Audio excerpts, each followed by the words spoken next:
வாழ்க வையகம், வாழ்க வையகம், வாழ்க வளமுடன். குரு வாழ்க, குருவே துணை. இந்த இனிமையான மாலை வேளையில் இன்று சிறப்பு சிந்தனை விருந்து நடைபெற உள்ளது. அதன் முதல் நிகழ்வாக இறைவணக்கம் குரு வணக்கம் பாட அருள்நிதி மாலதி கிருஷ்ணன் அவர்களை பவானி அறிவித்திருக்கோயிலின் சார்பாக அன்போடு அழைக்கின்றோம். வையகம் வாழ்க, வையகம் வாழ்க வளமுடன். குரு வாழ்க, குருவே துணை. இறைவணக்கம். அழுத்தமெனும் உந்தாற்றல் ஒன்றை கொண்டே அணுமுதலாய் அண்ட கோடி அனைத்தும் ஆக்கி, அழுத்தமெனும் உந்தாற்றல் ஒன்றை கொண்டே அணுமுதலாய் அண்ட கோடி அனைத்தும் ஆக்கி, வழுத்தமோர் அறிவு முதல் ஐந்தும் மாறும், வழுத்தமோர் அறிவு முதல் ஐந்தும் மாறும், வகை வகையாய் உயிரினங்கள் தோற்றுவித்து, வகை வகையாய் உயிரினங்கள் தோற்றுவித்து, முழு திறன் உடன் காத்து முடிக்கும் மேலாம், முழு திறன் உடன் காத்து முடிக்கும் மேலாம், முழு முதற் பொருளே நம் அறிவாயாற்றும், முழு முதற் பொருளே நம் அறிவாயாற்றும், பழுத்த நிலை வரும் வரையில் நீ நான் என்போம், பழுத்த நிலை வரும் வரையில் நீ நான் என்போம், பதமடைந்தோம் ஒன்றானோம் பரமானந்தம், பதமடைந்தோம் ஒன்றானோம் பரமானந்தம். குரு வணக்கம். உய்யும் வகை தேடி உள்ளம் உருகி நின்றேன், உயர் ஞான தீட்சையினால் உள்ளொடுங்கி, உய்யும் வகை தேடி உள்ளம் உருகி நின்றேன், உயர் ஞான தீட்சையினால் உள்ளொடுங்கி, மெய் உணர்வு என்ற பெரும் பதம் அடைந்தேன், மேல்நிலையில் மனம் நிலைத்து நிற்க நிற்க, மெய் உணர்வு என்ற பெரும் பதம் அடைந்தேன், மேல்நிலையில் மனம் நிலைத்து நிற்க நிற்க, ஐ உணர்வும் ஒன்றாகி அறிவு அறிந்தேன், ஐ உணர்வும் ஒன்றாகி அறிவு அறிந்தேன், ஆசை என்ற வேகம் ஆராய்ச்சியாச்சு, ஆசை என்ற வேகம் ஆராய்ச்சியாச்சு, செய்தொழில்களில் கடமை உணர்வு பெற்றேன், செய்தொழில்களில் கடமை உணர்வு பெற்றேன், சிந்தனையில் ஆழ்ந்து பல விளக்கம் கண்டேன், சிந்தனையில் ஆழ்ந்து பல விளக்கம் கண்டேன், உய்யும் வகை தேடி உள்ளம் உருகி நின்றேன், உயர் ஞான தீட்சையினால் உள்ளொடுங்கி, உயர் ஞான தீட்சையினால் உள்ளொடுங்கி. வாழ்க வளமுடன். இனிமையான குரலில் இறைவணக்கம் குரு வணக்கம் பாடிய மாலதி கிருஷ்ணன் அம்மா அவர்களுக்கு நன்றி. வாழ்க வளமுடன். அடுத்ததாக சாந்தி தவம் நடத்த அருள்நிதி விஸ்வநாதன் ஐயா அவர்களை பவானி அறிவித்திருக்கோயின் சார்பாக அன்போடு அழைக்கின்றோம். வாழ்க வளமுடன். நாடி சுத்தி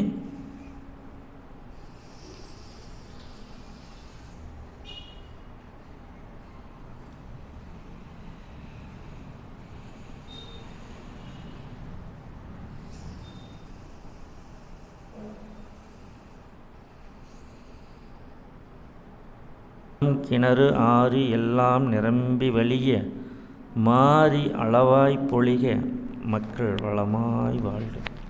வாழ்க வையகம், வாழ்க வையகம், வாழ்க வளமுடன். நம் மனதில் அமைதி நிலவட்டும்,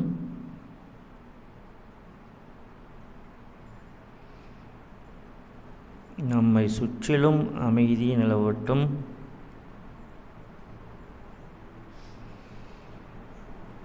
உலகம் முழுவதும் அமைதி நிலவட்டும், அமைதி அமைதி அமைதி.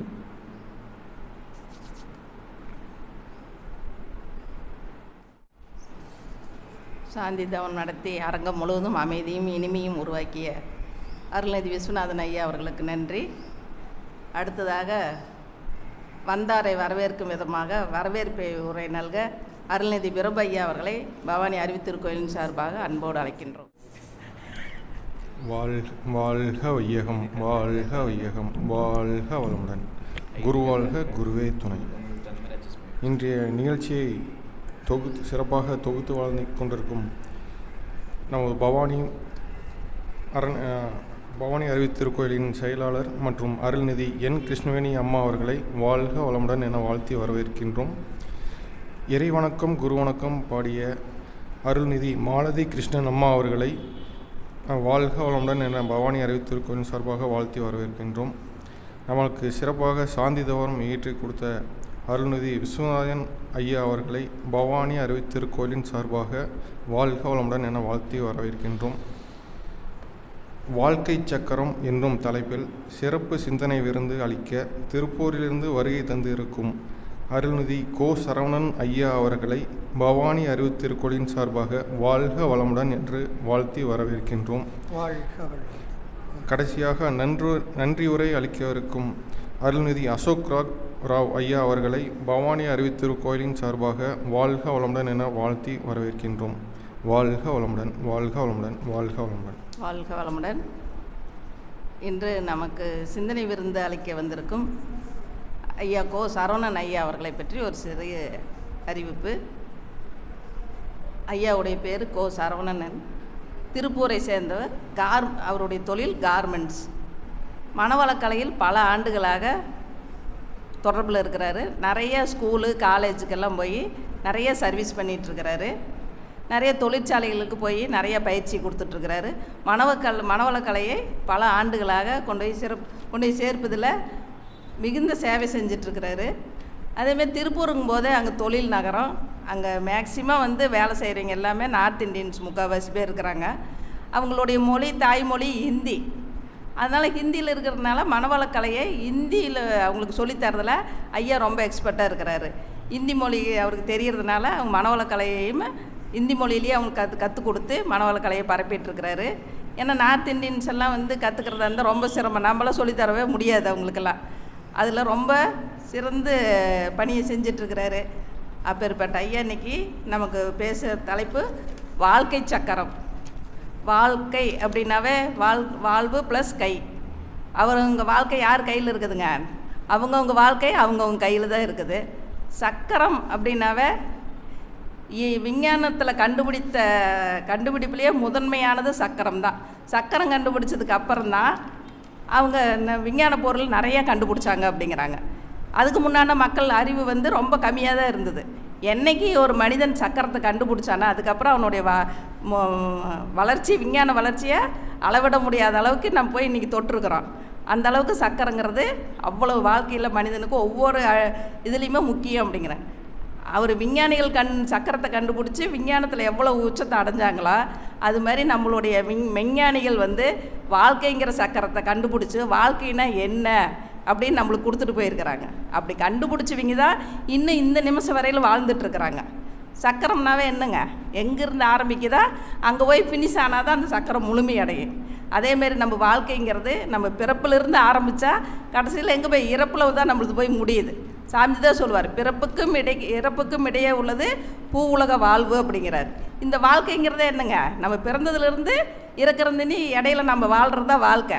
அந்த வாழ்க்கையில் எத்தனை மன போராட்டங்கள், எத்தனை மன கசப்புகள்லாம் நம்ம சந்திக்கிறோம். அதெல்லாம் தேவையே இல்லை அப்படின்னு வாழ்க்கை நம்ம என்னமோ பிறந்துட்டோம், வெந்ததை தின்று விதி வந்தால் சாவது அப்படிங்கிற மாதிரி நம்ம இருக்கிறோம்.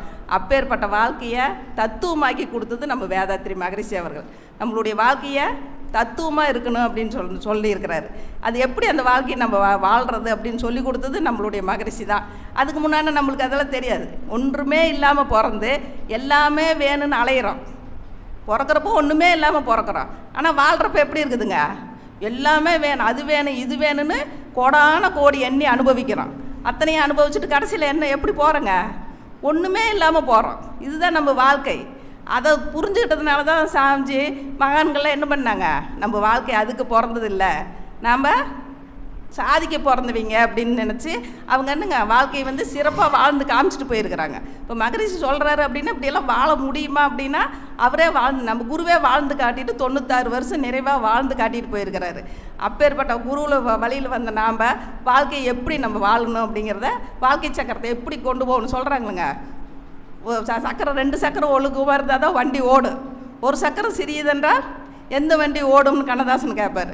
அதுமாதிரி 2 சக்கரமும் சரியாக இருக்கணும், வாழ்க்கை சக்கரம் கரெக்டாக இருக்கணும் அப்படின்னு சொல்கிறார்.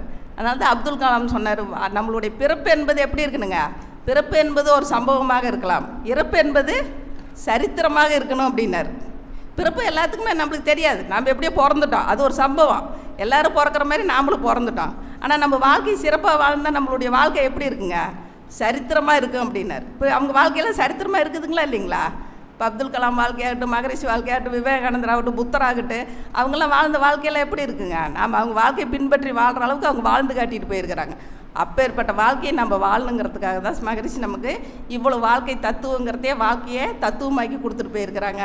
அந்த வகையில் வாழ்க்கை சக்கரம் எப்படி நடத்தணும், எப்படி இருக்கணும் அப்படிங்கிறத நம்மளுக்கு சிறப்புரை வழங்குறதுக்காக ஐயா திருப்பூர்லேருந்து சரவணன் ஐயா வந்திருக்கிறாரு.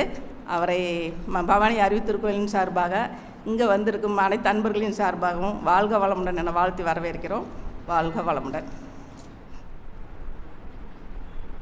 வாழ்க வையகம், வாழ்க வையகம், வாழ்க வளமுடன். குரு வாழ்க, குருவே துணை.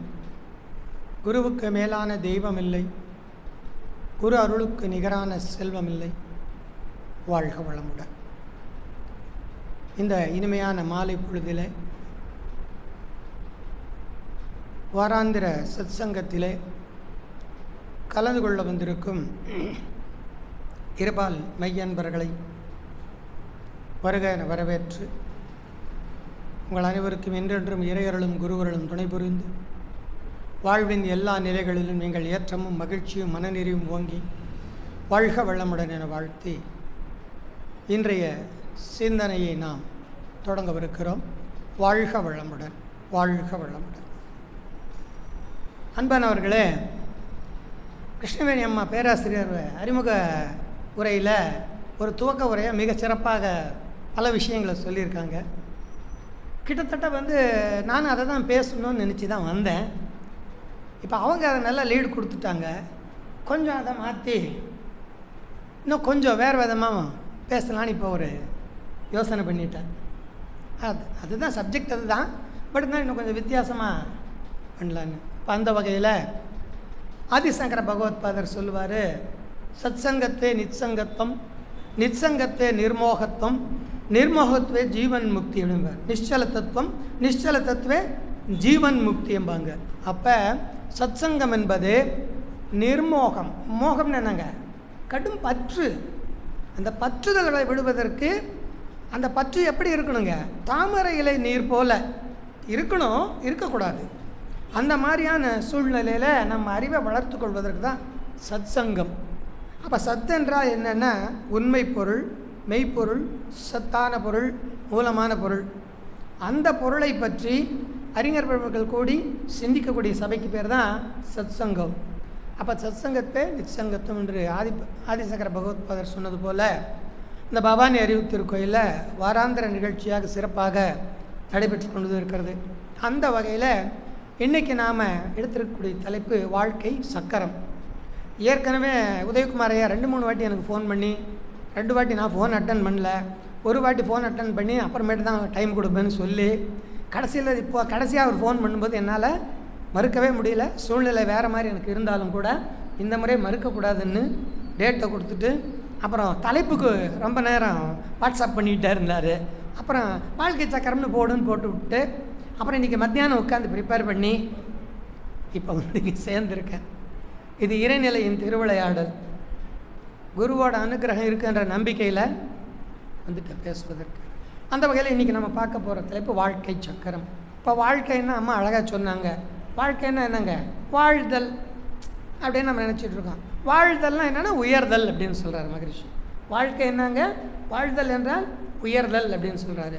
அது எப்படிங்க வாழ்தல் என்றால் உயர்தல்னு பொருள் வரும் அப்படின்னா, தமிழில் எப்பயுமே ஒரு சொல்லுக்கு எதிர்ச்சொல் கண்டுபிடிச்சிட்டோம்னா இந்த சொல்லுக்கான பொருள் புரிஞ்சிடும். இப்போ பொருள் புரியாத ஒரு சொல் இருக்குது, ஒரு சொல்லுக்கு அர்த்தம் தெரியல, அப்போ அந்த சொல்லுக்கு நேர் எதிர் சொல்லை கண்டுபிடிச்சி அந்த எதிர் சொல்லுக்கு ஒரு எதிர் சொல்லை கண்டுபிடிச்சிங்கன்னா அந்த மூணாவதாக நம்ம கண்டுபிடிக்கிற சொல் தான் இந்த சொல்லுக்கான விடை.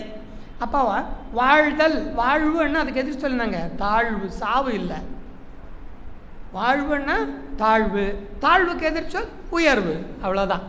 அப்போ வாழ்தல் என்றால் உயர்தல். எதில் உயர வேண்டும்? அறிவில் உயர வேண்டும்.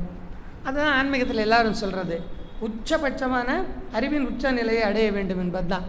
இப்போ அந்த வகையில் இந்த வாழ்க்கை என்ற வாழ்க்கையை ஒரு சக்கரமாக இருக்கிறது மட்டுமல்ல, சக்கரம் தான் இயக்கி கொண்டு இருக்கிறது. அதுதான் முக்கியமான விஷயம். நம்ம வாழ்க்கையை இயக்குவது எதுங்க? சக்கரம். மனிதனுக்கு எத்தனை வகையான வாழ்க்கை இருக்குன்னா 2 வகையான வாழ்க்கை இருக்குது, அகம் புறம் அப்படின்னு. அகம் புறம், உள்ள அகம் சார்ந்த மனம் சார்ந்த வாழ்க்கை உண்டு, இந்த வெளி உலக லௌகீகமாக சார்ந்த வாழ்க்கை ஒன்று இருக்குது. இந்த 2ஐயுமே இயக்குறது சக்கரம் தான். இந்த 2ஐயுமே இயக்குவது சக்கரம் தான். அது என்ன சக்கரம்? அம்மா கூட சொன்னாங்க, சக்கரம்னா என்னங்க? தொடக்கமும் முடியும் ஒன்றா இருந்தால் அதுதான் சக்கரம். எங்கே தொடங்கிச்சோ அங்கே வந்து முடியும். 360 டிகிரி ஒரு சுழற்சி வந்து தொடங்கிய இடத்தில் வந்து முடிவது தான் சக்கரம். இன்னும் கூட சிறப்பாக ஒன்று சொன்னாங்க, விஞ்ஞான கண்டுபிடிப்பில் சக்கரம் தான் முதல்ல கண்டுபிடிக்கப்பட்டதுன்னு. அது கண்டுபிடிக்கப்பட்ட உடனே என்ன நடந்ததுன்னா மனித வாழ்க்கை வேகம் எடுத்தது. அதுக்கு முன்னே விவேகத்தோடு இருந்தது. சக்கரம் கண்டுபிடிக்க முன்ன விவேகத்தோடு இருந்தது. சக்கரம் கண்டுபிடிக்கப்பட்ட உடனே வேகம் எடுக்க ஆரம்பிச்சிச்சு.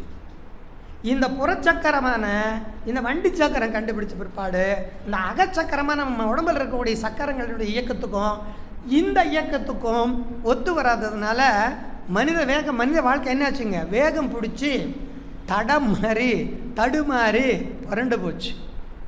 அதை இன்றைக்கி பார்த்துக்கிட்டு இருக்கோம். இந்த விஞ்ஞான சக்கரத்தினுடைய வேகம் இப்போ என்ன நிலைமையில் நம்மளை வச்சுருக்குன்னு இன்றைக்கி தினம் பார்த்துட்ருக்கோம் கண்கூடா. அப்போ இதை தான் ஞான மார்க்கத்தில் கண்டுபிடிக்கப்பட்ட சக்கரங்கள் வாழ்க்கையை உயர்த்துவதாக இருக்கிறது. விஞ்ஞான மார்க்கத்தில் கண்டுபிடிக்கப்பட்ட சக்கரங்கள் வாழ்க்கையை வேகமாக செலுத்துவதாக இருக்கிறது. 2க்கும் மேட்ச் ஆகலை. நீங்கள் எப்பயுமே பாருங்கள், உங்கள் மனம் வேகமாக இயங்கும், உடல் அவ்வளோ வேகமாக இயங்காது. இயங்குமா உடல் அவ்வளோ வேகத்தில்? உங்கள் மனசு சொல்கிற வேகத்தில் உடல் போகுமா? இப்போ நீங்கள் கண்ணு மூடி உங்கள் வீட்டை நினச்சிங்கன்னா கிச்சனு இட்லியாக சாப்பிட்லாம், சாம்பார் சட்னி ஊற்றி நல்லா பிணைஞ்சி சாப்பிட்லாம். இப்போ நினச்சா வீட்டில் உட்காந்து டைனிங்கில். ஆனால் நீங்கள் இங்கேருந்து கிளம்பி வீட்டுக்கு போகிறதுக்கு ஒரு குறிப்பிட்ட காலம் எடுத்துக்கும் இல்லையா? அதுபோல தான் இந்த உடல் சக்கரங்களின் இயக்கத்துக்கும் இதனுடைய தன்மைக்கும் இந்த புறச்சக்கரத்தினுடைய இயக்கத்தன்மையிலையும் வேறுபாடு வந்த உடனே மனிதனுடைய வாழ்க்கை என்ன ஆகுதுங்க? திசை மாற ஆரம்பித்தது. பல சிக்கல்கள் வந்து சேர்ந்தது. விஞ்ஞான கண்டுபிடிப்புகள் வந்த பிற்பாடு தான் மனித வாழ்க்கை வேகம் பிடிச்சது மட்டும் இல்லை, சண்டை சச்சரவுகள் நானா நீயாங்கிறது இன்றைக்கி அதான் நடந்துகிட்ருக்கு வளைகுடாவில். இந்த சக்கரத்தினுடைய வேகம் வந்து மனிதன் எல்லாத்தையும் நான் கட்டி ஆளணுன்ற ஆசை. அதில் ஒரு மனுஷனுடைய உடலுக்குள்ளே இருக்கிற சக்கரம் சரியாக வேலை செய்யாததுனால உலகமே துன்பப்படுது. அந்த ஒரு ஆள் யாருன்னு தெரியும் உங்களுக்கு எல்லாருக்குமே. ஒரு ஆள் தாங்க. அந்த ஆளுக்கு இந்த வயசில் மூலாதார சக்கரம் சரியாக வேலை செய்யலை அந்த ஆளுக்கு. அதனால தான் மன அமைதி இல்லாத துடிக்கிறான். பார்க்குறவனு போனால் போட்டு தள்ளுறதுக்கு இவன் பண்ணுறது இல்லை, அடுத்தவனை நோண்டி விட்டுட்டு இவன் நான் ஒன்றுமே பண்ணலன்னு சொல்லிட்டு அவன் சாகரான் அடி வாங்கி. சக்கரங்கள் திருவிளையாடல் செய்யும் நம்ம உடம்புக்கும் மனசுக்கும். நம்ம உடலுக்கும் மனதுக்குள்ளேயும் சக்கரங்கள் திருவிளையாடல் பண்ணி உங்களை இயக்கி கொண்டிருக்கிறது என்பதை நாம் ஏற்கனவே படிச்சிருக்கோம். அகத்தாய்வில் 3ஆம் அகத்தாய்வில் கூட 9 மைய தவம்னு நம்ம படிச்சிருப்போம். ஆனால் அதில் வேறு மாதிரி சொல்லி கொடுத்தாங்க. ஒரு டாக்டர், அவர் வந்து சுரப்பியியல் நிபுணர். இந்த உள்ளே இருக்கிற சுரப்பிகளுக்கு ட்ரீட்மெண்ட் பண்ணுறவர். ஹார்மோன் கோளாறு இருந்தால் அதை மருத்துவத்தின் மூலமாக சரி பண்ணக்கூடிய டாக்டர். அதே நேரத்தில் யோக கலையும் கற்றுக்கிட்டவர். அவர் சொல்கிறாரு, வைத்தியத்தால் சரி பண்ண முடியாத ஹார்மோன் கோளாறுகளை யோகாபியாசத்தால் நானே சரி பண்ணியிருக்கேன்னு எழுதியிருக்கார். அவரே ப்ரூஃப் பண்ணலாம் எல்லாம் எழுதலை. அவர் நான் பண்ணியிருக்கேன். ஏன்னா அவருக்கு யோகாவும் தெரியும். அந்த யோகாவும் தெரிஞ்சதுனால தான் நம்ம மகான்கள்லாம் இந்த சக்கரங்களை பற்றி இப்படி சொல்லியிருக்கான்னு இவர் இன்ட்ரெஸ்ட் எடுத்து அந்த சுரப்பியல் நிபுணராக இருந்து இந்த சுரப்பிகளின் தன்மை வெளிப்பாடுகளை மிக பிரமாதமாக எழுதியிருக்கார். அதில் அவர் சொல்கிறாரு, ஹார்மோன்களை வளப்படுத்துங்கள், வாழ்க்கையை மகிழ்ச்சியாக வாழுங்கள், வாழ்க்கை என்றுமே ஆனந்தமாக இருக்கும் அப்படின்னு சொல்கிறார். அவர் இன்னும் சிறப்பாக பல விஷயங்கள் சொல்கிறாரு. அதில் அவர் முக்கியமாக சொல்கிறது என்னென்னா, இந்த சக்கரங்கள் 2 சக்கரங்களாக சேர்ந்து தான் வேலை செய்யுமா. ஒரு சக்கரம் தனியாக இயங்காதான், 2 சக்கரங்கள் ஜோடியாக தான் வேலை செய்யுமா. அதில் 8லேருந்து 6லேருந்து 16 வயசுக்குள்ளே மூலாதாரமும் சுவாதிஷ்டானம் என்ன ஆங்களா இயக்கத்துக்கு வந்துருமா.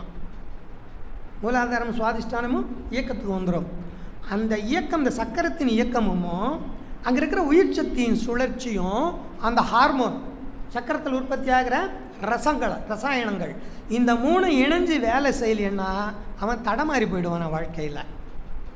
இந்த அடலசன்ஸ் விடலை பருவத்தில் சொல்கிற பேச்சு கேட்காத தான் தோன்றித்தனமாக வேலை செஞ்சு கெட்ட சாகவாசங்கள் தேவையில்லாத பழக்க வழக்கங்கள் ஈடுபடுவது எல்லாமே சுவாதிஷ்டான மூலாதாரம் இணைஞ்சு இயங்கும்போது அந்த இடத்துல அழுத்தம் பெற்ற அந்த உயிர் சக்தி அந்த ரசாயனத்தை உள்வாங்கி மேட்ச் ஆகாத, சரியாக பிளெண்ட் ஆகாத, கலக்காத, அது ஒரு பக்கம் இது ஒரு பக்கம் பிரிஞ்சு வேலை செஞ்சதுன்னா சிக்கல் அங்கே வந்துடும் சொல்கிறாரு.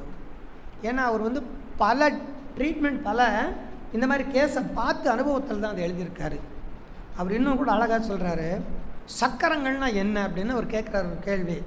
ஏதோ சைக்கிள் சக்கரம், 2 வீலர் சக்கரம் போல் நம்ம உடம்புக்குள்ளே கிடையாது, அது உயிர் சக்தி சுழற்சியினுடைய மையம் அப்படின்னு சொல்கிறார்.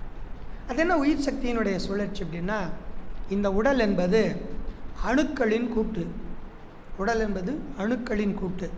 இந்த சுவாதிஷ்டான மூலாதாரம், சுவாதிஷ்டான மணிப்பூரக மனாகதம் விசுத்தி ஆக்கினி துரியம் என்ற இந்த 7 மையங்களும் எல்லாம் விண்களால் ஆக்கப்பட்டது தான். அந்த விண் என்பது பல கோடி பரமணுக்களினுடைய கூட்டு. அந்த கூட்டானது என்ன பண்ணுதுன்னா, அந்த இடத்துல உயிராற்றல் திணிவு பெறும்போது சுழற்சி வேகம் பெற்று அந்த உயிராற்றலை உள்வாங்கி வேறு ஆற்றலாக திருப்பி செலுத்துதான். அதுதான் இந்த சக்கரங்களுடைய இயக்கமாக, சக்கரங்களில் வரக்கூடிய ஹார்மோன் அதுவும் சேர்ந்து தான் அதை வந்து என்னவா பண்ணுதுங்களா, எலக்ட்ரோ மேக்னெட்டிக் ஃபோர்ஸ் என்று சொல்லக்கூடிய மின்காந்த ஆற்றல்களாக மாற்றி கொடுக்கறது. அப்புறம் ஒரு உதாரணம் சொல்கிறாரு, இந்த சக்கரம் எப்படி சுற்றுது அப்படின்னா, தானாலாம் சுற்றுறது இல்லைங்க, உயிராற்றல் தான் சுற்ற வைக்குது. இப்போ நம்மளாம் பம்பரம் விளையாடும் போது பார்த்துருப்போம், சாட்டையை சுற்றிடுவோம், சுற்றிட்டு என்ன கொடுப்போம், சாட்டையின் மூலமாக சுழற்சி வேகம் பம்பரத்தை கொடுப்போம். பிடிச்சி இழுத்த உடனே என்ன அங்கே அந்த சாட்டை வெளியேறும்போது பம்பரத்தை சுழலை வைக்கும். அந்த சுழலும் ஆற்றலை உள்வாங்கிய பம்பரம் சுழற்சியாகவே வெளிப்படும். அப்படி வெளிப்படும் போது இந்த பம்பரத்தை பக்கம் கையை கொண்டு போகிற என்ன ஆகுது, ஒரு விலக்காற்றல் வரும். அந்த மாதிரி நம்ம சக்கரங்கள் உயிராற்றலின் திணிவை உள்வாங்கி சுழற்சி வேகம் பெற்று சுழன்று அந்த ஹார்மோன்களை உற்பத்தி பண்ணி அதே ஹார்மோன்களை என்ன பண்ணுதுங்க, ஒரு ஆற்றலாக சமிகையாக வெளிப்படுத்துகிறது அப்படிங்கிறார். அதுதான் ஒரு எலக்ட்ரோ மேக்னெட்டிக் ஃபோர்ஸ், அதுதான் உயிராற்றலின் சுழற்சி அப்படின்னு சொல்கிறார். அப்போ இந்த சக்கரங்கள் ஒன்றொன்றும் மிக அற்புதமான வேலைகளை செய்து அது சரியாக இயங்க வைக்கணும். அப்படி சரியாக இயங்காத சக்கரங்களை மருத்துவத்தின் மூலமாக குணப்படுத்தலாம், இல்லை என்றால் அதுக்கு யோக கலை தான் பெஸ்ட்டு, யோகாவில் கொண்டு வந்துடலாம் அப்படின்னு. இப்போ நிறைய வீடியோக்கள்லாம் இந்த சக்கரங்கள் இயக்கத்தை பற்றி எதுதோ முறையில் இயக்கலாம் அப்படின்லாம் வீடியோக்கள் வருது. ஆனால் யோக ஆசனங்கள் செய்யும்போது ஒவ்வொரு ஆசனத்திலும் ஒவ்வொரு சக்கரம் என்ன அங்கே இயக்கத்துக்கு வந்துடும். அதில் மூலாதாரத்தை இயக்கிறதுக்கு மலாசனம்னு ஒரு ஆசனம் இருக்குது, பார்த்துருக்கீங்களா?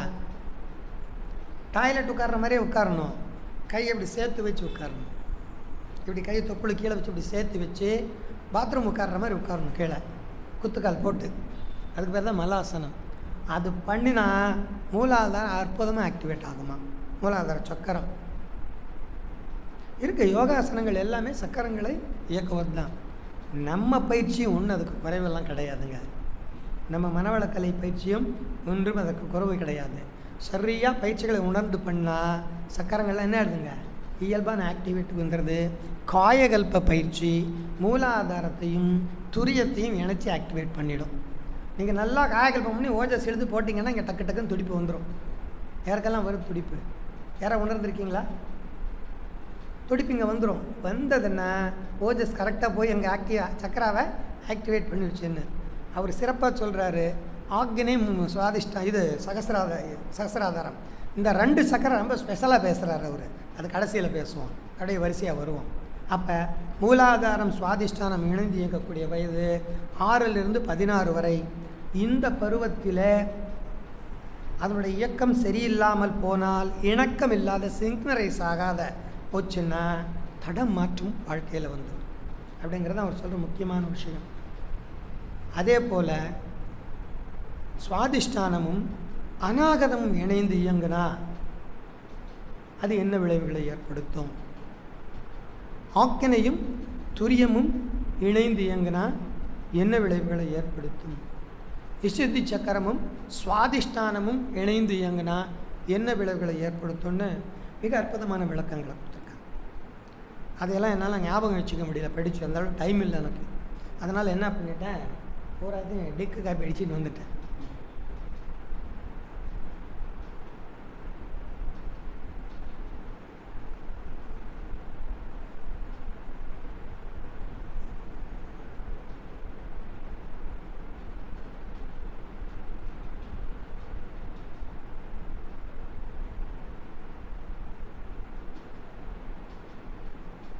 அதே போல் இந்த சக்கரங்களினுடைய சுழற்சிக்கும் நம்ம உணர்வுகளுக்கும் உணர்ச்சிகளுக்கும் நேரடியான தொடர்பு இருக்குது அப்படின்னு சொல்கிறார் அவர்.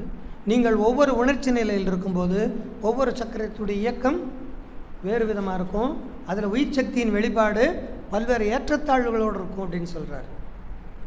அப்போ அவர் இன்னும் கூட தெளிவாக சொல்கிறாரு, உங்கள் உணர்ச்சிகள் உங்கள் சக்கரங்களை இயக்குது. உணர்ச்சிகள் உங்களுடைய சக்கரங்களை இயக்குது.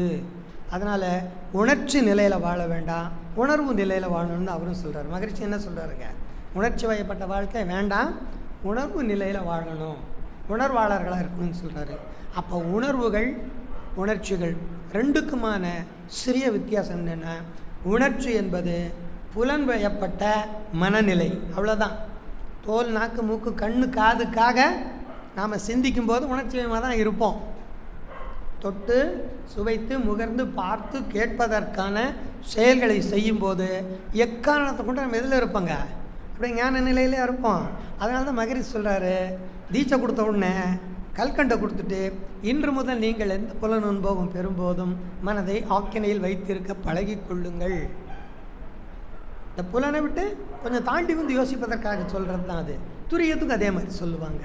இன்று முதல் நீங்கள் எந்த புலனுபவம் பெறும்போதும் துரியத்தில் மனதை வைத்திருக்க பழகி கொள்ளுங்கள்னு சொல்லிட்டு கற்கண்டு கொடுக்குறாங்க.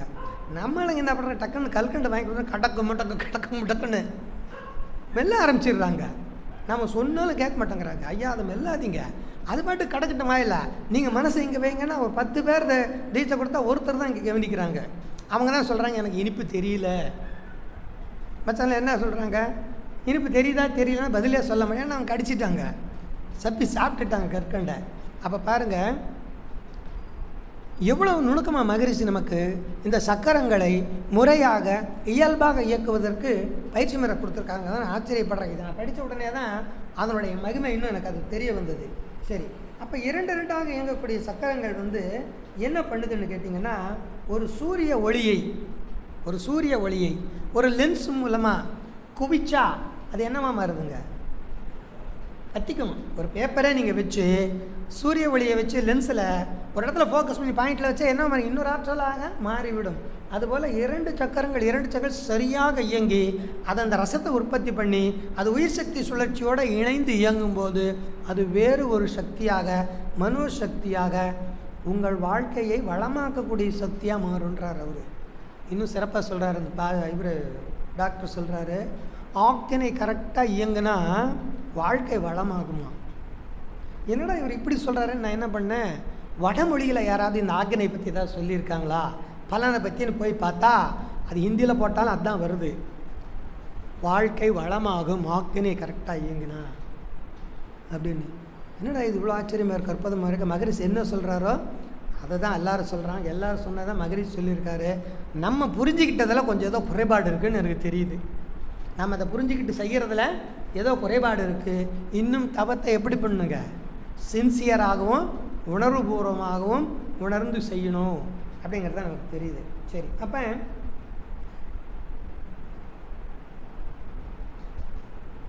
இப்போ பாருங்கள், இன்னும் கூட நம்ம இந்த யோகத்தையும் தாண்டி ஆன்மீகம்னு சொல்லும்போது இந்த பக்தி யோகத்துலேயும் இந்த சக்கரங்களெல்லாம் என்ன சொல்லியிருக்காங்க, சிறப்பான மொழியில் சொல்லியிருக்காங்க.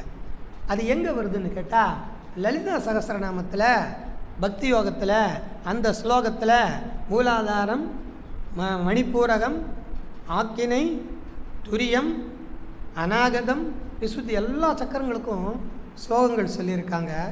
அதில் மூலாதாரத்தை சொல்லும்போது என்ன சொல்கிறாங்கன்னா, மூலாதாரைக்க நிலையா பிரம்ம கிரந்தி விபேதினி அப்படின்னு சொல்கிறாங்க. அதில் கிரந்தின்னா நாளமில்லா சுரப்பியை தான் கிரந்தின்னு சொல்கிறாங்க. வடமொழியில் கிரந்தின்னு சொல்கிறது நாளமில்லா சுரப்பியை சொல்கிறாங்க. இப்போ மூலாதாரத்தில் இருக்கக்கூடிய சுரப்பி வந்து பிரம்மன் என்று கூறப்படுகிறதுன்னு சொல்கிறாங்க. பிரம்மாவினுடைய வேலை என்னங்க? படைத்தல். அப்போ நம்மக்கிட்ட மூலாதாரத்துக்கு பக்கம் தான் ஒரு உயிரை படைக்கக்கூடிய வித்து தேங்கி இருக்கிறது, வித்து மையமாக இருக்கிறது. அதை தான் அவங்க எப்படி சொல்லியிருக்காங்க? இப்படி பிரம்மனாக வரிக்கிறார்கள். அதற்கு ஒரு எழுத்து மந்திரம் கொடுத்துருக்காங்க, அதற்கு ஒரு நிறம் கொடுத்துருக்காங்க. அது 4 இதழ் கொண்ட தாமரை, 4, 8, 16 இப்படியெல்லாம் ஒவ்வொரு இதழ் கொண்ட தாமரையாக அதெல்லாம் வர்ணிச்சிருக்காங்க. எல்லாத்தோட முக்கியமாக இன்னொரு விஷயம் என்னென்னா, ஆசீவகம்னு ஒரு மதம் தமிழ்நாட்டில் இருந்தது. சமணத்துக்கு முன்னே இருந்த மதமாக ஆசீவகம். அந்த மதம் வந்து அற்புதமாக தியான முறைகளையும் கடவுள் கோட்பாட்டை நம்ம மகரிஷி எப்படி சொல்கிறாரோ அதே மாதிரி சொல்லியிருக்காங்க. அவங்க என்ன சொல்கிறாங்கன்னா, உயிருக்கு நிறம் உண்டு. உயிருக்கு என்ன உண்டுங்க? நிறம் உண்டு. டாக்டர் சொல்கிறாரு, அந்த இயக்கம், அந்த உயிர் சக்தி இயக்கமும் அந்த நாளமில்லா சுரப்பில் வரக்கூடிய ரசமும் கரெக்டாக இணைஞ்சால் உங்கள் உடலுக்கு உயிருக்கு ஒளியும் ஆற்றலும் கிடைக்கும்னு சொல்கிறாரு. உயிருக்கு நிறம் உண்டு. உண்டா? உயிருக்கு நிறம் உண்டா? உண்டா இல்லையா? உதயகுமார் யோசிக்கிறாரு, இந்த மாதிரி ஒரு கேள்வி கேட்டு நம்மளை மாட்ட விட்டானேன்ட்டு. உண்டா இல்லையா?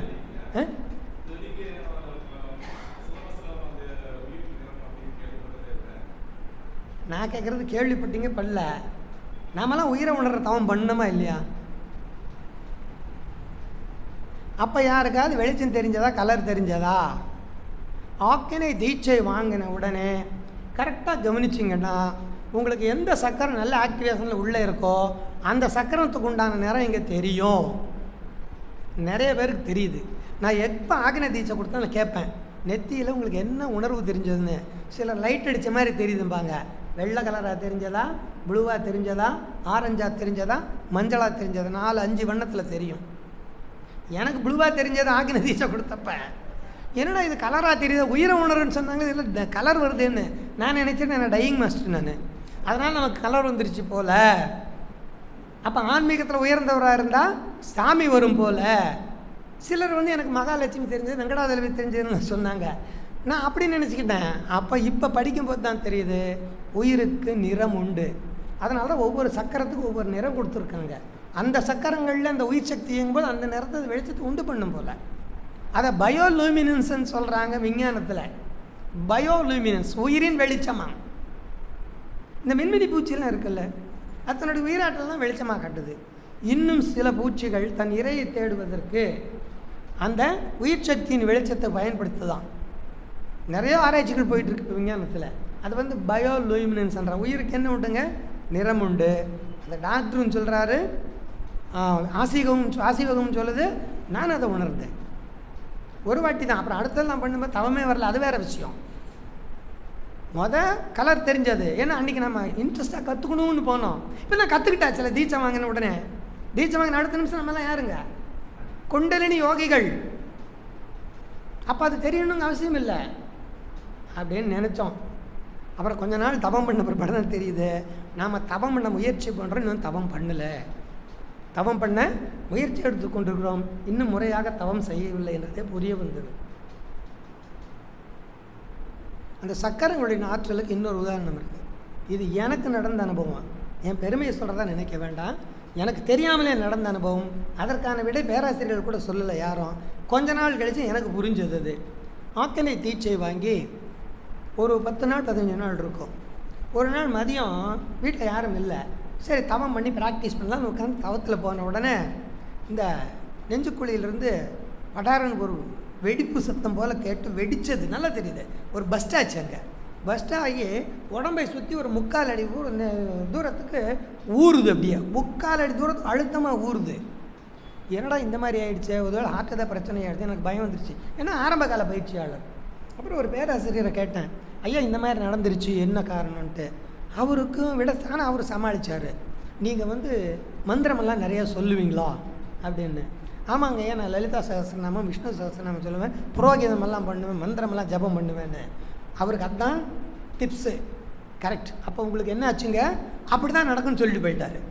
இங்கே அநாகதம்னு ஒன்று இருக்குது, அங்கே இயக்கம் வந்துச்சு, அது வரைக்கும் உங்கள் உயிர் சக்தி மேலேறி வந்திருக்குது, அங்கே நிலை கொண்டு இருந்துருக்குது உங்கள் உயிராற்றல் சொல்லிச்சுன்னு அவருக்கு சொல்ல. அவர் நமக்கு அறிமுக பயிற்சி தானே முடிச்சிருக்கோம், சொன்னாலும் நமக்கு புரியாதுன்னு. அது அப்படி தான் இருக்கும், பயப்படாதீங்கன்னு சொல்லிட்டு போட்டார். ரொம்ப நாள் கழித்து எனக்காக புரிஞ்சது, குண்டலினி சக்தியினுடைய ஆற்றல் எந்த மையத்தில் அதிகமாக தங்கி இருக்கிறதோ அந்த மையம் குண்டலினி தீட்சை நீங்கள் ஆக்கினை தொட்டு வாங்கினீங்கன்னு ஆசிரியர் மூலமாக செம்ம இயக்கத்துக்கு வந்துடும். அது உடனடியாக உங்களுக்கு தெரியப்படுத்திடும்.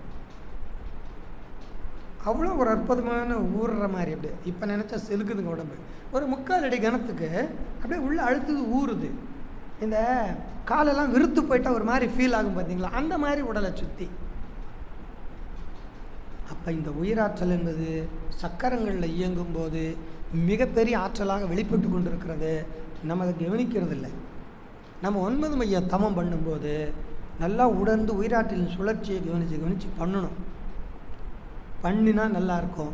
அதிகாலையில் பண்ணால் நல்லாயிருக்கும். உணர்வு தவங்கள் எதுவுமே அதிகாலையில் பண்ணால் கொஞ்சம் அமைதியாக இருக்கும், நிறைவாக இருக்கும், கொஞ்சம் உணர்வுகள் நல்ல உணர்வு நிலைக்கு வரலாம். சரி, இப்போ இந்த 2 சக்கரம் பார்த்துட்டோம். இப்போ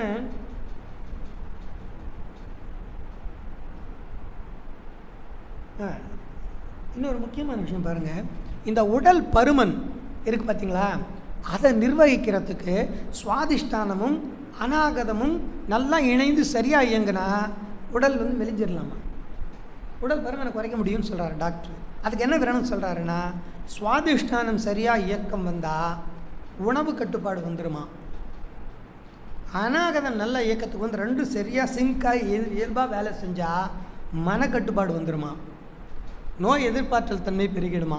அப்போ இந்த 2 சிங்காக கரெக்டாக வேலை செஞ்சால் உடல் பருமனை குறைச்சிடலாம். உடல் பருமனை நிர்வகிக்கிறதுல இது 2 ரொம்ப முக்கிய பங்கு வகிக்குது இந்த சக்கரம்னு. இதெல்லாம் நமக்கு தெரியாத விஷயம் தானே. அதனால தான் இதை நான் இதெல்லாம் படித்து பார்த்து சரி இதை பேசுவோமே அப்படின்னு நிறையா எல்லாத்தையுமே பேசிகிட்டு இருக்கோம். பட் இருந்தாலும் நம்மளாம் பேராசிரியர் நிறைய பேர் இருக்கோம். இதெல்லாம் உள்வாங்கி வச்சுக்கிட்டா நாளைக்கு வகுப்புக்கு போகும்போது யாரும் கேள்வி கேட்டால் பதில் சொல்ல எதுவாக இருக்கும், நமக்கும் ஒரு தெளிவு கிடைக்கும். அப்போ உடல் பருமனை நிர்வகிப்பதில் சுவாதிஷ்டானத்துக்கும் அநாகதத்துக்கும் முக்கியமான பங்கு இருக்குது. விசுத்தியை பற்றி சொல்லும்போது சொல்கிறாரு, தைராய்டு பாராதைராய்டு ரெண்டுமே இருக்குது. இதில் இந்த பாராதைராய்டு என்பது தான் உங்கள் சுண்ணாம்பு சத்தை, எலும்பில் இருக்கக்கூடிய சுண்ணாம்பு சத்தை, உடம்புல இருக்கிற கால்சியம் சத்தை நிர்வகிக்கிறது பாராதைராய்டு தானா. நம்ம தைராய்டை பற்றி இப்போ நிறைய பேசுகிறோம், பாராதைராய்டை நம்ம சிந்திக்கிறதே இல்லை. இந்த பாராதைராய்டு தான் சுண்ணாம்பு சத்தை நிர்வகிக்கக்கூடிய அற்புதமான ஆற்றல் பெற்றது. இதுவும் உடல் பருமன் சம்மந்தப்பட்டது தான் தைராய்டும். அதே நேரத்தில் அதை சரி பண்ணுறதுக்கு அநாகதமும் சுவாதிஷ்டானத்தின் சீரான இயக்கம். இப்போ இந்த இயக்கத்தையெல்லாம் சரி பண்ணுறதுக்காக தான் நமக்கு என்ன கொடுத்துருக்காரு மகரிஷி, 9 மையத்தவமே கொடுத்துருக்காரு. அவர் ஒன்றும் தெரியாதெல்லாம் அப்படியே சிம்பிளாக கொடுத்துட்டு போகல, இது எல்லாமே உள்வாங்கி தான். இப்போ எதை பண்ணால் இதை இயக்கத்தை சரி பண்ண முடியும். இப்போ நம்ம உடம்புல ஒரு உறுப்பு நல்லா இயங்கணும்னா என்ன இருக்கணும் நமக்கு, நல்லா அவ்வளோதான். காந்தம், சீவகாந்தம் செறிவாக உடம்புல இருந்தால் எல்லா செல்களும் எல்லா அணுக்களும் சிறப்பான இயக்கத்தை கொடுக்கும், அதனுடைய முழு திறனில் வேலை செய்யும். அப்போ ஒவ்வொரு சக்கரத்துலேயும் 2 நிமிஷம் நின்று அந்த இடத்துல மனதை குவிக்கும் போது ஆட்டோமேட்டிக்காக என்ன எடுதுங்க, உயிர் அங்கே குவியும். மகரி சொல்வார்ல, எனர்ஜி ஃபாலோஸ் த மைண்ட். உயிர் சக்தி மனம் எங்கு செல்கிறதோ ஆற்றல் பின்னாலேயே போயிடுமா. எவ்வளோ நுணுக்கமாக கொடுத்துருக்காரு. இன்னும் என்ன தான் அவர் பண்ணுவார், எந்த வகையிலெல்லாம் நம்மளை ஏற்றம் பெற செய்யணும் அத்தனையும் ட்ரை பண்ணியிருக்கார் அவர். ஒரு சின்ன ஒரு வழியை கூட அவர் விட்டு வைக்கல. நீங்கள் பாருங்கள், யோசனை பண்ணி பாருங்கள். மனவளக்கலையில் ஒரு சின்ன வழியை கூட நம்ம முன்னேறத்துக்கு அவர் விட்டு வைக்காத அத்தனைக்கும் விடை கொடுத்துருக்கார். இந்த பயிற்சியினுடைய சிறப்பே அதுதான். இந்த பயிற்சியினுடைய சிறப்பை சத்ய சாய்பாபா சொல்லியிருக்கார் ஒரு முறை.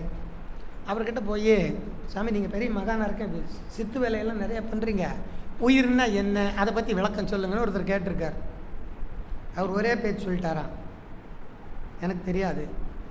பொள்ளாச்சி ஆழியார் போங்க, அங்கே ஒருத்தர் இருக்கார் தாடி வச்சுக்கிட்டு, அவர் உயிர்னா என்னன்னு க்ளீனாக அவருக்கு தான் தெரியும்னு சொல்லியிருக்காரு.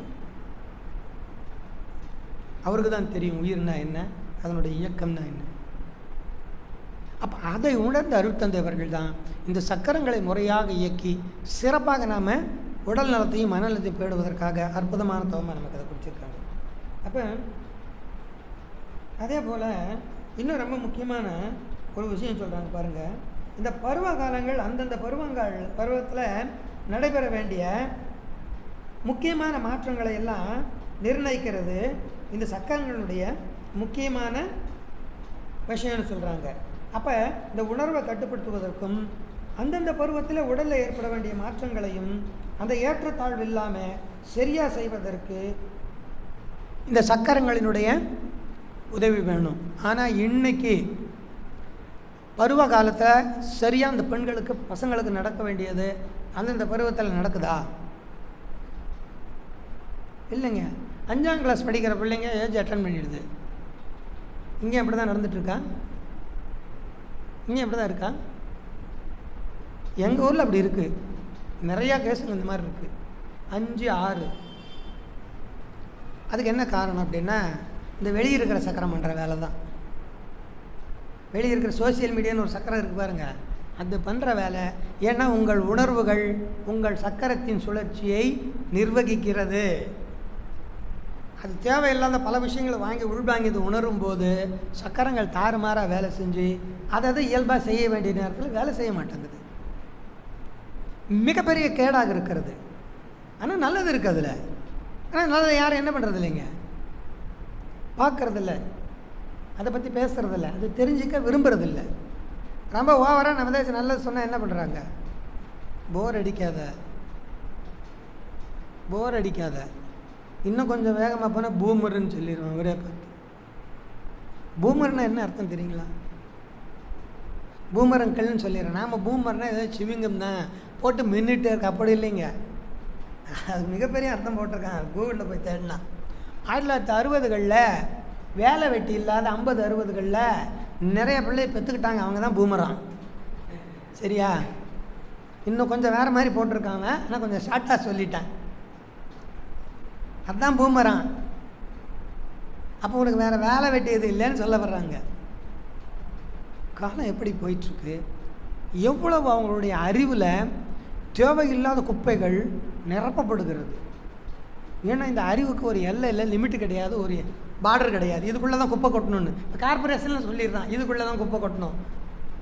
ஆனால் நாம் என்ன பண்ணுறோம், அப்போ பச்சை ஸ்க்ரீன் கட்டிட்டு போனால் ஸ்க்ரீனுக்கு வெளியே கொட்டுறோம். திருப்பூரில் பிரச்சனையும் அதுதான். அந்த மாதிரி வெளியே என்ன பண்ணுறாங்க, குப்பைகளை கொட்டி கொண்டிருக்கிறோம். உள்ள உயிர் சக்கரங்களினுடைய செயல்பாட்டை கெடுத்து கொண்டிருக்கிறோம். அதற்கு நாமும் உடந்தையாக இருக்கிறோம். ஏன்னா குழந்தை சாப்பிட்லைன்னா நம்ம ஃபோன் தர்றேன் பாரு, ஃபோனை பாரு தங்கம். இந்த அம்மா ரிலாக்ஸாக இருக்கணும்னு அந்த குழந்தையினுடைய சக்கரத்தை கெடுக்குது, உயிர் சக்தி சுழற்சியை கெடுக்குது. அது அப்படியே பார்க்குது, அது உள்ளே மூழ்கி போயிடுது. அம்மா இருக்கிறாளா இல்லையான்னு கூட தெரியறதில்லை, அம்மாவை கண்டுக்கவே மாட்டேங்குது. அப்போ ஒவ்வொரு செயல் நாம் செய்கிறதும் நம்ம உடலினுடைய சக்கரங்களின் இயக்கத்தை எந்த அளவு பாதிக்குதுன்னு பாருங்கள். அப்போ ஆட்டோமேட்டிக்காக என்னங்க ரசாயன மாற்றங்கள் உடம்பில் நடக்கும். இந்த ரசங்களினுடைய உற்பத்தியில் ஏற்றத்தாழ்வு நடக்கும், அந்த சக்கரை இயக்கத்தில் ஏற்றத்தாழ்வு நடக்கும். உயிர் சக்தி தாறுமாறாக வேலை செய்யும், வீணாகும், விரயமாகும். இதுதான் இன்றைக்கி நாட்டினுடைய உலகத்தின் நிலையே அப்படி தான் இருக்குது. உலகத்தின் நிலையே அப்படி தான் இருக்குது. அப்போ ஒவ்வொரு விஷயத்தையும் நாம் தேடி தொடர்ந்து சிறப்பாக செய்யணும்னு தான் நினச்சிட்ருக்கோம். அப்போ அதே போல் முக்கியமாக இன்னொரு விஷயம் நம்ம தெரிஞ்சுக்க வேண்டியது என்னென்னா, முதுமையில் வரக்கூடிய பல்வேறு விதமான சங்கடங்களுக்கு முக்கியமான காரணம் மூலாதார சக்கரத்தினுடைய இயக்கத்தில் வர்ற மாறுபாடு. நம்ம கூட சாந்தி தவத்தில் சொல்லுவாங்க, நல்லா சாந்தி தவம் பண்ணால் வயசான காலத்தில் சிக்கல் இல்லாத பிழைக்கலான்னு சொல்லுவாங்க. அது ரொம்ப முக்கியமான பலன். சாந்தி தவத்தினுடைய நீங்கள் எங்கே போனாலும் குறிப்பிட வேண்டிய முக்கியமான பாயிண்ட் மூலாதார தவம். சாந்தி தவம் வயதானவர்கள் செய்தால் அமைதியாக வாழலாம். இல்லைன்னா அவங்க அமைதி இல்லாத இருப்பாங்க. வயசானவங்க வீட்டில் இருந்தாங்கன்னா அமைதி இல்லாத இருப்பாங்க. உள்ளே எதையோ தேவையில்லாத திங்க் பண்ணிகிட்டு இருப்பாங்க. நம்முடைய ஒவ்வொரு நடவடிக்கை என்ன பண்ணுவாங்க? கண்காணித்து அது சரியில்லை இது சரியில்லைன்னு சொல்லுவாங்க. சிக்கல் அங்கே ஆரம்பிச்சிடும் குடும்பத்தில். இந்த சக்கரத்தினுடைய திருவிளையாடல் தான் சொல்கிறார் டாக்டர். இந்த சக்கரம் சரியாக இயக்கிட்டிங்கன்னா வயசான காலத்தில் நீங்கள் யாருக்கும் பாரமாக இருக்க போகிறதில்ல. வயசானவங்களை ஏங்க நம்ம பராமரிக்கிறதுக்கு சங்கடப்படுறோம்? நமக்கு இருக்கிற வேலை பளு, இந்த புற உலகத்துக்காக ஓடணுமா இருக்குது, தறிகட்டு ஓடணுமா இருக்குது, எல்லாம் இல்லாத இலக்கு இல்லாத ஓடிக்கணுமா இருக்குது, பணம் சம்பாதிக்கிறது, பொருள் அனுபவிக்கிறதுக்கு எல்லாத்துக்கு. இதை இவங்க வேறு நமக்கு என்ன பண்ணுறாங்க? ஒரு பாரமாக இருக்கிறாங்கன்னு நினைக்கிற சூழ்நிலை தானே இருக்குது. இயல்பு அப்படி தானே இருக்குது. அப்போ இதையெல்லாம் சின்ன வயசுலேருந்து சொல்லிக் கொடுத்து சரியாக ப்ராக்டிஸ் பண்ணிட்டு வரும்போது அந்தந்த பருவத்தில் எந்த பக்குவத்தில் வாழணுமோ அந்த பக்குவத்தில் வாழ முடியும். சரி, அப்போ என்ன சொல்கிறாங்கன்னா, முதுமையை நாம் வரவேற்கணுமா? இந்த முதுமையில் வரக்கூடிய தசைகளின் தேய்மானம், ஜீவசக்தி குறைவு, உடம்பு எதிர்சக்தியின் குறைபாடு, இதெல்லாம் தான் முக்கியமான விஷயம். இது விசுத்தி சக்கரத்தின் சுழற்சியின் தடுமாற்றத்தால் ஏற்படும் விளைவாம். வயசானவங்களுக்கு விசுத்தியில் ஏற்படுகிற தடுமாற்றம் குறைபாடுனால முதுமையில் வரக்கூடிய மூட்டு தேய்மானம், எலும்பு வலி, கை கால் வலி, உயிர் சக்தி குறைவு, இது எல்லாமே வரதுக்கு காரணம் இந்த சக்கரத்தினுடைய தசைகளின் தேய்மானம் வரும். தசைகளில் தேய்மானம் வந்துடுமா வயசானவங்களுக்கு? ஏன்னா தசைகள்லேயும் ஹார்மோன்கள் உற்பத்தி ஆகுதான். அதனுடைய உற்பத்தியெல்லாம் கட்டுப்படுத்தக்கூடியதாக இருக்கிறதா இந்த விசுத்தி சக்கரம். ஏன்னா இது உயிர் மையம்னு நமக்கு சொல்லி கொடுத்துருக்காங்க. என்ன சொல்கிறாங்க? இதை உயிர் மையம்னு சொல்கிறாங்க. உயிர் சக்தியை நேரடியாக இந்த பிரபஞ்சத்தினுடைய விண் சக்தியை, ஆகாச சக்தியை நேராக இழுக்கக்கூடிய இடமா இது சொல்லியிருக்காங்க. இதில் செயல்பாடு குறைபாடு நடையும் போது ஆட்டோமேட்டிக்காக உயிராற்றல் வெளியிருந்து வர வேண்டிய உயிர் சக்தி குறைபாடு ஏற்படுகிறது. இங்கே உள்ளே ஏற்கனவே உணவு நிறைய சாப்பிட முடியாமல் ஜீரண சக்தி குறைந்து உள்ள ஏற்கனவே உயிர் சக்தி குறைபாடின் காரணமாக ஆற்றல் குறைவு எல்லாம் வயசான போது வருது. அப்போ இதை நிறைவு செய்வதற்கு என்ன பண்ணுங்க? உடற்பயிற்சியுடன் கூடிய விசுத்தி தவம் சிறப்பாக நிர்வாகம் பண்ணோம். இருக்கிறத மெயின்டைன் பண்ணிக்கலாம். அதை வளர்ச்சி அடைய வைக்க வேண்டிய முடியாத வயசானவங்களுக்கு. ஆனால் என்ன பண்ணலாங்க? இருக்கிற ரிசர்வை, வண்டி ரிசர்வ் வச்சுட்டு பெட்ரோல் ஓட்டினா எப்படி ஓட்டுவோம்? ரொம்ப தூரம் போக மாட்டோம். பெட்ரோல் பங்கில் என்ன எல்லாம் பண்ணுறதுன்னு எச்சரிக்கையாக இருப்போம் இல்லையா? அதுபோல் இருக்கிற ரிசர்வை வச்சுக்கிட்டு அதை அப்படியே காலத்தை கொண்டு போயிடலாம். இத்தனை சூட்சுமங்கள் சக்கரம் அப்படின்னு நம்ம தெரிஞ்சுக்கணும் இருக்குது. அப்போ முதுமையின் முன் அத்தியாயங்களில் விவரித்த அழகான வரவேற்கும் செயல்பாடு விசுத்தி சக்கரம், இருதய சக்கரங்களின் சீரான இயற்கை சுழற்சி. அப்போ யார் முதுமையை மகிழ்ச்சியாகவும் நிறைவாகவும் எதிர்கொண்டு வாழ்வாங்கன்னா, அநாகதம் விசுத்தி ரெண்டும் இணைந்து சரியாக இயங்கி அங்கே உயிர் சக்தியின் சுழற்சி சரியாக நடந்து அந்த ஹார்மோன்கள் இயல்பாக இயங்கினால் அவங்கெல்லாம் அருமையாக எதிர்கொள்வாங்க வாழ்க்கையை. நம்ம மனவளக்கலை என்பவர்களுக்கு பிரச்சனை கிடையாதுங்க. கரெக்டாக பயிற்சி பண்ணிட்டு வந்துட்டிங்கன்னா வயசாக எப்படி தெரியுமா இருக்கும்? விட்டால் போதும், அவன் நம்மளை விட்டால் போதும். பயிற்சி பண்ணாதவங்க அவங்கள விடவே கூடாது. மகனை விடக்கூடாது, மகளை விடக்கூடாது, பேரனை விடக்கூடாது, மருமகளை விட, வீட்டை விடக்கூடாது, சொத்தை விடக்கூடாது, கொத்து சாவியை விடக்கூடாது. அதெல்லாம் இந்த சக்கரத்தின் குறைபாடு வருவதனால் அவங்களுக்குள்ள ஒரு இன்செக்யூர் ஃபீலிங், பாதுகாப்பற்ற தன்மை வந்துடும். நோய் எதிர்ப்பு சக்திக்கு இந்த இடம் தான் நமக்கு தெரியும். தைமஸ் சுரப்பி தான் நோய் எதிர்ப்பாற்றலை பெருக்கக்கூடியது. உடலில் இருக்க நோய் எதிர்ப்பு செல்களுக்கு முதிர்ச்சியை தரக்கூடியதுன்னு படிச்சிருக்கோம், அந்த தைமோசின் என்ற ஹார்மோன். அப்போ இந்த சக்கரத்தின் குறைபாடு முதுமையில் பல பிரச்சனைகளை கொண்டு வரும், வக்கரமான எண்ணங்களை கொண்டு வரும், சண்டை சச்சரவுகளை இழுத்து வைக்கும். இதனுடைய சரியான நிர்வாகம் முதுமையை எதிர்கொண்டு வாழ்க்கையை மகிழ்ச்சியாக வாழ்வதற்கு துணை புரியும். அதே போல் எல்லாத்தோட மிக சிறப்பாக ஒரு விஷயம் சொல்கிறாரு. ஆக்ஞை சகசிராதாரம், இந்த 2 சக்கரம் மட்டும் ஆக்டிவேஷன் பண்ணுறது ரொம்ப ரொம்ப கஷ்டம்னு சொல்கிறாரு. அவர் சொல்கிறாரு, பூர்வ ஜன்ம புண்ணிய பலன், பூர்வ புண்ணியம்னு சொல்லுவாங்க ஜாதகத்தில், 5ஆம் வீட்டை சொல்லுவாங்க பூர்வ புண்ணிய ஸ்தானம்னு. முன்னோர்கள் செய்த கர்ம வினை பதிவில் நல்ல பதிவுகள் இருக்கிறவங்களுக்கு தான் ஆக்கினையும் துரியமும் ஆக்டிவேஷனுக்கு வரும் அப்படின்னு சொல்கிறாங்க. என்ன சார் இப்படி சொல்கிறாங்க அப்படின்னு பார்த்தா அவர் சொல்கிறாரு, இந்த பிட்யூட்டரி இந்த பீனியலினுடைய சரியான உயிர் சக்தியோடு இணைந்து இயங்கக்கூடிய இயக்கம் எல்லாருக்கும் கிடைக்கவே கிடையாது. 10,000 பேர் ட்ரை பண்ணால் கூட எல்லாருக்கும் கிடைக்குதுன்னு சொல்ல முடியாதுன்னு சொல்கிறாரு. பகவத்கீதையில் கிருஷ்ணன் சொல்கிறான்ல, மனுஷியானாம் சகசிரேசுன்னு சொல்லுவான் ஒரு இடத்துல இந்த ஞான மார்க்கத்தை பற்றி பேசும்போது. ஒரு 1000 பேர் ஞானம் அடைய ட்ரை பண்ணால் ஒருத்தன் தான் என்ன ஆவானா, வெற்றி பெறுவானா. அதுக்கு காரணம் என்னங்க, இந்த சக்கரம் இணைந்து இயங்கணும். அதனுடைய இயக்கம் இயங்குறது எப்போ கூட பிட்யூட்டரி இயங்கிட்டு இருக்கும், நமக்கு பீனியல் இயங்கி கொண்டு தான் இருக்கும். அது சரியான அளவில் அந்த உயிர் சுழற்சியோடு சேர்ந்து அந்த ரசங்களை உற்பத்தி பண்ணி அது ஆற்றலாக நிறைவான ஆற்றலாக மாறலைன்னா மன அமைதி இருக்காது, எடுத்த காரியத்தில் வெற்றியாக இருக்க முடியாது, மன உறுதியோடு வாழ முடியாது. அது எல்லாருக்கும் அந்த இது பாக்கியம் கிடைக்காது. அவர் இன்னும் கூட மேலே போய் சொல்கிறாரு, ஆக்கனை துரி யாருக்கு ஆக்டிவேஷன் ஆகிருக்கும்னா ஜீவசமாதி அடைந்த மகான்களுக்கு மட்டும்தான் அது நடந்திருக்கும், மிச்சம் யாருக்கும் நடந்திருக்காதுன்னு சொல்கிறார் அவர். அது அவருடைய புரிதலில் சொல்கிறாரு. அவருடைய புரிதலில் அவருக்கு தெரிஞ்ச வரைக்கும் அந்த விஞ்ஞானத்தையும் மருத்துவத்தையும் யோக கலையும் நினச்சி அவருடைய அனுபவத்தில் சொல்கிறாரு, இது எல்லாருக்கும் கிடைக்காது.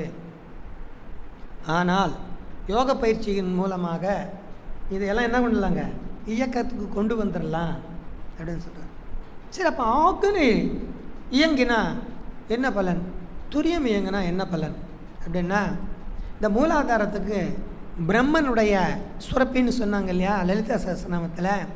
இப்போ ஆக்கினைக்கு என்ன சொல்கிறாங்கன்னா, ஆக்ஞா சக்கராந்தராலஸ்தா ருத்ர கிரந்தி விபேதினின்னு சொல்கிறாங்க. ஆக்கினை என்னவா சொல்கிறாங்க, ருத்ரனாக சொல்கிறாங்க. ருத்ரன்னா யாருங்க, அழிப்பவன். எதை அழிப்பவன், ஞானத்தை அழிப்பவன். அழிப்பவன் அல்ல, அழிப்பவன். நாம் இந்த லாவை மாற்றி போட்டு கன்ஃபியூஸ் பண்ணிக்கிறோம். ஏன்னா படைத்தல் காத்தல் அழித்தல்னு சொல்லிடுறோம். அழித்தல்னா சம்ஹாரம் பண்ணுறது இல்லை, ஞானத்தை எழுத்து முக்தியை அளிப்பது. அப்படி சொல்லும்போது மூலாதாரத்தை பிரம்மனா சொல்கிறாங்க, சுவாதிஷ்டானத்தை என்ன சொல்கிறாங்க, விஷ்ணுவாக சொல்கிறாங்க. மணிப்பூரகத்தை மணிப்பூராந்தருதிதா விஷ்ணு கிரந்தி விபேதின்றாங்க. ஆக்ஞா என்ன சொல்கிறாங்க, ஆக்ஞா சக்கராந்தராரஸ்தா ருத்ர கிரந்தி விபேதினின்னு சொல்கிறாங்க. துரியத்தை சொல்லும்போது சகசிராராம் உஜாரூடா சுதாசாராபிவர்ஷினின்னு சொல்கிறாங்க இந்த ஸ்லோகத்தில். அற்புதமான விளக்கங்கள், சிறப்பான விளக்கங்கள். சரி, இப்போ ஆக்கனைக்கு வரது முன்ன மணிப்பூரகத்தை சிந்திச்சிருவோம். ஏன்னா அது விஷ்ணுன்னு சொல்லிட்டோம் இல்லையா. இப்போ விஷ்ணுவுடைய செயல் என்னங்க, காத்தல். நம்ம உயிரோடு இருக்கணும்னா என்ன வேணும், நமக்கு உயிர் வாழ என்ன தேவை, உயிரோடு இருக்கணும் என்ன வேணுங்கம்மா, உணவு வேணும். அந்த உணவு என்னவா மாறுது, சர்க்கரையாக மாற்றப்பட்டு எரிக்கப்பட்டு சக்தியாக மாற்றுது இல்லைங்களா. அதை நிர்வாகம் பண்ணுற இடம் இந்த இடம்தான். மணிப்பூரக சக்கரம் தான் உங்கள் உடலினுடைய உணவை செரிமானம் பண்ணி சத்துக்களை பிரித்து அனுப்புறதுக்கு தயார்படுத்தக்கூடிய இடம், ஆற்றலாக மாற்றக்கூடிய இடமே அதுதான். உங்கள் உணவை ஆற்றலாக மாற்றக்கூடிய இடம். அதனால தான் அதுக்கு ஜட்டராக்னின்னு பேர் சொல்லுவாங்க ஆயுர்வேதத்தில். 5 வகையான அக்னி இருக்க உடம்புல. ஜட்டரம்னா வயிறு, வயிறில் இருக்கக்கூடிய அக்னியா அதுதான் உங்களுக்கு ஜீரண மண்டலம், உறுப்புகளை இயக்கி சரியாக நிர்வகிக்கூடியது. அதனால் இது என்ன சொல்லிட்டாங்க, நம்ம உடலை காப்பது உணவு, அந்த உணவை செரிப்பதனால இது என்ன சொல்லிட்டாங்க, விஷ்ணுன்னு சொல்லிட்டாங்க. இந்த இடத்த ஞானத்தை அளிப்பதனால இது ருத்ரன்னு சொல்லிட்டாங்க. நம்ம கூட சொல்ல 3வது கண் நெற்றிக்கண் சொல்கிறோமா இல்லையா, நெற்றிக்கண் திறப்பின் குற்றம் குற்றமேன்னு சொல்கிறோம் இல்லையா. அப்போ நெற்றிக்கண்ணாக 3வது கண்ணாக இருக்கிறது அந்த சிவனுக்கு தான். அதனால தான் அவனை திரிநேத்ரின்னு சொல்லுவாங்க, முக்கண்ணுன்னு சொல்கிறாங்க. இந்த இடத்த 3வது கண் ஆக்கினை. இந்த ஆக்கினை கண் திறப்பு என்பது மிகப்பெரிய பல விஷயங்களை நமக்கு ஏற்படுத்தி கொடுக்கும். மிக உயர்ந்த நிலைக்கு, அறிவின் உச்ச நிலைக்கு நம்மளை கொண்டு போயிடுன்னு சொல்கிறாரு டாக்டர் எழுதியிருக்காரு. அறிவின் உச்ச நிலைக்கு எது கொண்டு போவாங்க, நெற்றிக்கண் திறக்கிறது அறிவின் உச்சத்துக்கு போயிடும். சரி, அதே போல் ஆக்கினை நல்லா ஓப்பன் ஆனால் தான் தியானம், யோக பயிற்சிகள் செய்வது, அருள் வாக்கு சொல்வது, சித்துக்கள் செய்வது, இந்த மாதிரி தீர்க்க தரிசனம் இதெல்லாம் செயல்படுமா. உட்காந்த இடத்துல வந்தோடனே நீ இதுக்கு தான் வந்திருக்க, உனக்கு இது நடக்க போகுது அப்படின்னு சொல்லிடுறாங்களே சில இடத்துல. அவங்களுக்கெல்லாம் ஆக்கினை அவங்களுக்கு தெரியாது ஆக்டிவேஷன் ஆகிருக்கும், அது அவங்களுக்கு தெரியாது ஆக்டிவேட் ஆனது. டாக்டர் இன்னொரு சுவாரஸ்யமான விஷயம் ஒன்று எழுதுறாரு. அவருடைய நண்பர் ஒருவருக்கு பயங்கர பசி மயக்கம். பசி மயக்கத்தில் மயக்கம் போடுற கண்டிஷனுக்கு போயிட்டார். கண்ணு கட்டிகிட்டு வருது, இருட்டு. அப்போ சில காட்சிகள் அவன் மனசில் வந்திருக்குது. அந்த காட்சிகள்லாம் நடைமுறையில் நடந்திருக்குது. அந்த ஒரு வாட்டி அந்த நிகழ்வு நடந்த பின்னால் அவருக்கு மனசில் என்னெல்லாம் காட்சிகள் வருதோ அதெல்லாம் ரியலாக நடந்துகிட்ருக்குதான். இது நான் கண்ட உண்மைன்னு எழுதியிருக்காரு அவர். இது நான் சும்மா கதைக்காக சொல்லலை. இந்த மாதிரியும் சிலருக்கு ஆக்டிவேஷன் கிடைச்சிருமா ஆக்கினை. பசியில் வந்தால் ஆக்டிவேஷன் அது. அப்போ பசி தான் தீட்சை கொடுத்துருக்கு அவர்களுக்கு. இது மாதிரி நடந்துருது. ஆனால் அவரே சொல்கிறார், இதெல்லாம் அதிசயமாக இருக்குது எனக்கு. சாதாரணமாக ஞானிகளுக்கு மகானுக்கு நடக்கக்கூடிய விஷயங்கள் ஒரு சாதாரண என்னுடைய நண்பருக்கே நடந்திருக்கு. இதெல்லாம் நான் ஒரு சுரப்பியல் நிபுணராக இருந்ததுனால ஒன்றொன்றையும் தொடர்ந்து தொடர்ந்து தொடர்ந்து கவனித்து இதெல்லாம் நான் எழுதுகிறேன். இது உண்மையில் நடந்ததுன்னு சொல்கிறார். சரி, அப்போ மிக பிரத்யேகமான அதிமனித செயல்களை செய்யக்கூடிய செயல்கள் எல்லாம் இந்த ஆக்கினை துரியத்தின் இணைப்பின் மூலமாக நடக்கும்னு சொல்கிறாரு. சரி, இவர் இப்படியெல்லாம் சொல்கிறாரா? இன்னும் வடநாட்டில் இந்த யோகிகள் இருக்காங்க இல்லையா, அவங்களும் இந்த ஆக்கினை ராஜயோகம்னு சொல்கிறாங்க, துரியாவஸ்தான்னு சொல்கிறாங்க, துரியத்தை. இதெல்லாம் என்னதான் அவங்க சொல்கிறாங்கன்னு பார்த்தா, நீங்கள் மனதை ஆழ்நிலைக்கு கொண்டு போகணும்னா ஆக்கினையில் தான் நல்லா ப்ராக்டிஸ் பண்ண முடியுமா. ஆக்கினை நல்லா ஆழ்ந்து தொடர்ந்து உணர்ந்து பண்ணால் ஆழ்நிலைக்கு மனசை கொண்டு போயிடலான்னு சொல்கிறாங்க. அப்போ ஆழ்நிலை தியானம், யோகியாபேசம் போன்ற அபூர்வ செயல்கள் பிறக்கின்றன அப்படின்னு சொல்கிறாங்க. அதனால தான் இந்த இடத்த என்ன சொல்கிறாங்க, லலிதா சஹஸ்ரநாமத்தில் ஞானத்தை அழிக்கும் இடம் ருத்ர கிரந்தி விவேதினி. இங்கே இருக்கக்கூடிய சுரப்பி நம்ம பிட்யூட்ரின்னு சொல்கிறோம். அவன் அந்த சுரப்பியை ஞானம் அளிக்கக்கூடிய சுரப்பியாக வரிச்சு சொல்லியிருக்காங்க லலிதா சஹஸ்ரநாமத்தில் ஆன்மீகத்தில். சரி, இன்னும் என்னெல்லாம் ஆன்மீகத்தினால் வரும்னா, ஆக்ஞை தவத்தினால் வரும்னா ஆன்மீக வளர்ச்சி வரும்னு சொல்கிறாங்க ஞானிகள்லாம். வாழ்வின் மன அழுத்தமான நிலைகளில் கூட மனதை மகிழ்ச்சியாகவும் ஆனந்தமாகவும் வைத்துக்கொள்ள உதவுவது ஆக்ஞை தவம். ஆக்ஞை பண்ணுறவங்களுக்கு எந்த இக்கட்டான சூழ்நிலையும் மகிழ்ச்சியாகவும் ஆனந்தமாகவும் இருக்குமா, மனசு வருத்தப்படாதான். அந்த அளவுக்கு அந்த தவத்துக்கு பலன் இருக்குன்னு சொல்கிறாங்க. இன்னும் என்ன சொல்கிறாங்கன்னா, அமைதி மற்றும் நிலைத்தன்மை கிடைக்குமா மனசுக்கு. அதே போல் நிலைப்பேற்று நிலையில் இருக்குமா மனம். எப்படி இருக்குங்க, ஃப்ரீக்குவன்சி ஸ்டேபிளாக, ஆக்கினையில் நல்ல ஸ்டேபிளாக ஃப்ரீக்குவன்சி கிடைக்குன்னு சொல்கிறாங்க. எல்லாத்த விட மன்னிப்பு மற்றும் அன்பு நிறைந்த சுபாவம் உங்ககிட்ட பெருகுமா. ஆக்கினை தவம் பண்ணிட்டாலே பிறரை மன்னிக்கக்கூடிய தன்மையும் அன்பு என்ற நிலையும் உங்கள் சுபாவமாக அது மாறிடுமா. எந்த ஒன்றையும் மன்னிக்கக்கூடியது. அதே போல் அதன் பயனாக உறவுகள் என்னாகுமா, மேம்படுமா. ஆக்ஞை தவம் நல்லா பண்ணால் பிறரை மன்னிக்கக்கூடிய சுபாவமும் பிறர் மீது அன்பு செலுத்தக்கூடியது உங்களுடைய சுபாவமாக மாறும். அதன் மூலமாக உறவுகள் சீராகும் அப்படின்னு சொல்கிறாங்க. தெய்வீக பாதுகாப்பு மற்றும் வளம், வாழ்வின் வளம். தெய்வீக பாதுகாப்பு, வாழ்வின் வளம், இது ரெண்டும் கிடைக்குமா. அதுக்கு என்ன சொல்கிறாங்கன்னு கேட்டாங்க, வாழ்க்கை வளங்கள் மற்றும் ஆன்மீக உயிர்வாக இரண்டும் இந்த ஆக்ஞை தவத்தினால் கிடைக்கும். அதுக்கு எல்லாத்துக்கும் மேலே வாழ்வின் நோக்கத்தை அடைவதற்கு உதவும். தன்னை அறிவதன் மூலம் தன்னுடைய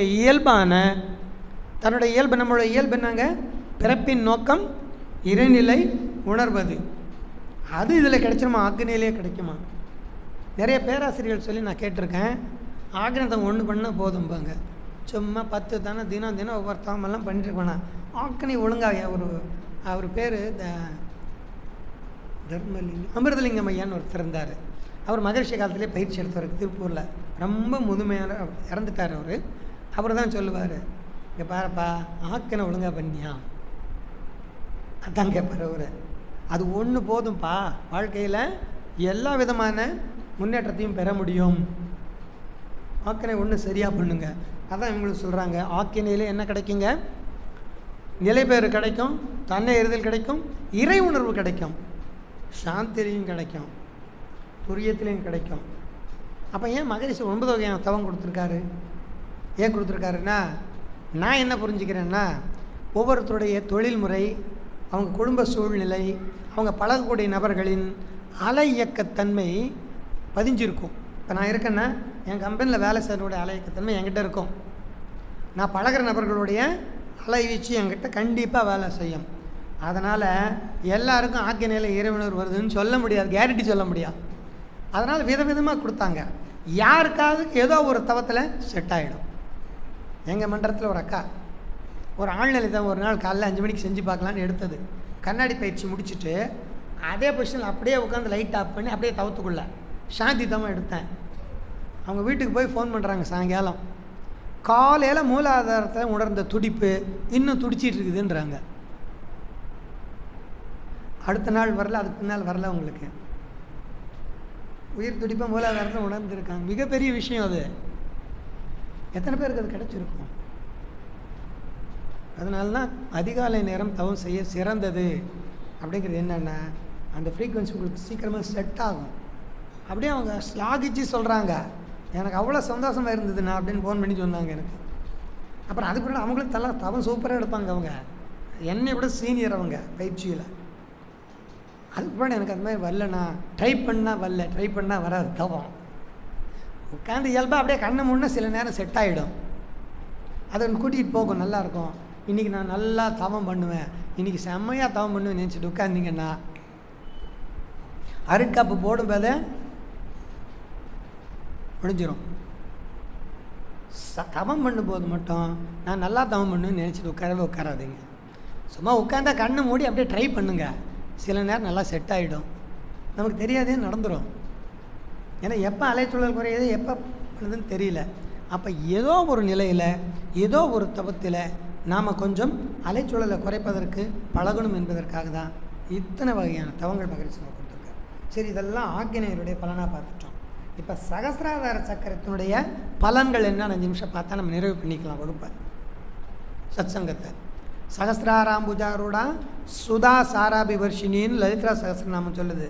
அதனுடைய பொருள் என்னன்னா, இந்த 1000 இதழ் கொண்ட தாமரையான இந்த துரிய சக்கரம் இயங்கினால் அமிர்தம் என்ற மழை பொழியுமா, அமிர்தம் என்ற மழை பொழியும் சொல்கிறான். சுதா சாராபி வர்ஷினி. சுதான்னா அமிர்தம்னு ஒரு அர்த்தம், வெண்மையான பொருள்னு ஒரு அர்த்தம் வடமொழியில். அப்போ இந்த இடத்துல அமிர்தம்னு சொல்லி எடுத்துக்கலாம் நம்ம. சுதா என்ற அமிர்தம் மழையென பொழியும். அப்போ அமிர்தம்னா என்னங்க, மீண்டும் இரவாமை வந்துடும், திரும்ப திரும்ப பிறக்க வேண்டியதில்லை. இரவாமையோடு நம்ம என்னங்க நீடித்து இருக்கலாம். இருப்பதற்கு தானே அமிர்தத்தை நம்ம சொல்கிறோம். அமிர்தம் குடிச்சிட்டா என்ன கிடையாதுங்க, மரணத்தை வென்றவன். மிருத், மிருத்தன்னா மரணம், அமிர்தன்னா மரணத்தை வெல்லும் நிலை. அப்போ துரியந்தவம் பண்ணினா அது நடக்குன்றாங்க. அது சாத்தியமா அப்படின்னா நமக்கெல்லாம் கொஞ்சம் யோசிக்க வேண்டிய விஷயமாக தான் இருக்குது. ஆனால் ஒன்று சாத்தியம், நமக்கு நல்ல துரியத்தவம் செய்து கொண்டே வந்தால் உங்களுடைய எண்ணங்கள் சீர்படும். உங்கள் செயல்களில் ஒரு நேர்மையும் ஒரு நல்ல எண்ணத்தோடு செயலை செய்யக்கூடிய தன்மை வந்துடும். நீங்கள் செய்யும் செயல் பல பேருக்கு எப்படி இருக்குங்க, நன்மை பயக்கக்கூடியதாக இருக்கும். பல பேர் உங்களை நினச்சி பார்ப்பாங்க அப்பப்போ. அதுதான் நமக்கு மரணம் இல்லாத நிலை. அவ்வளோதான், நம்மளை கவனிப்பாங்க. நம்ம செய்யும் செயல் நிற்கும். அது பழக்கம் பண்ண பண்ண பண்ண அந்த அறிவின் தன்மை நமக்கு லைக்கும் துரியத்தில் அது கண்டிப்பாக நடக்கும். சரி, இப்போ இவங்க என்ன சொல்கிறாங்கன்னா, சகசிராதாரம் என்ற 7வது சக்கரத்தின் சுழற்சியின் பயனாக உயர் ஆன்மீக விழிப்பு நிலை, பரமானந்தம் மற்றும் பிரபஞ்சத்தோடு இணைப்பு கிடைக்கும்னு சொல்கிறாங்க. துரியத்தில் தான் பிரபஞ்ச ஆற்றலோடு நேரடியான இணைப்பு கிடைக்கும்.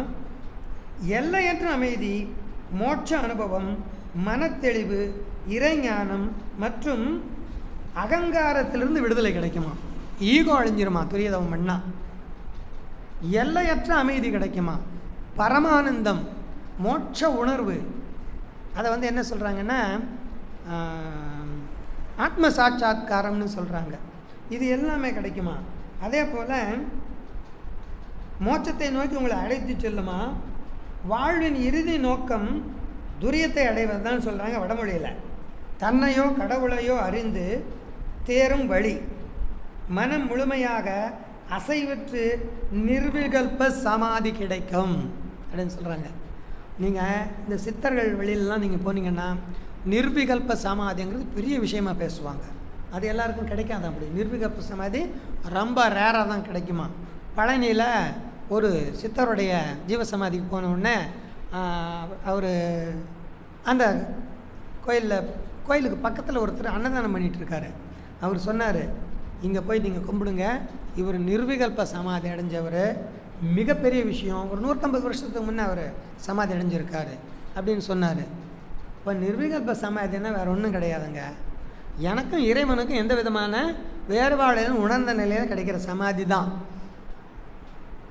ஏக்கம் தத் சத் என்ற உணர்வு ஒன்று தான் அனைத்துமாக இருக்கிறது, நான் வேறு இல்லை இறைவன் வேறு இல்லை என்ற உணர்வு நிலையில் கிடைக்கக்கூடிய சமாதி தான் நிர்விகல்ப சமாதி. கிடைக்கும், ஆழ்ந்த சிறந்த உறக்கம் வரும், நேர்மறையான எண்ணமும் நேர்கொண்ட பார்வையும் கிடைக்கும், கருணை வளர்கிறது, நரம்பு மண்டலத்தை சீராக்குகிறது தான் துரிய தவம், நரம்பு மண்டலங்களை சீராக்குகிறது.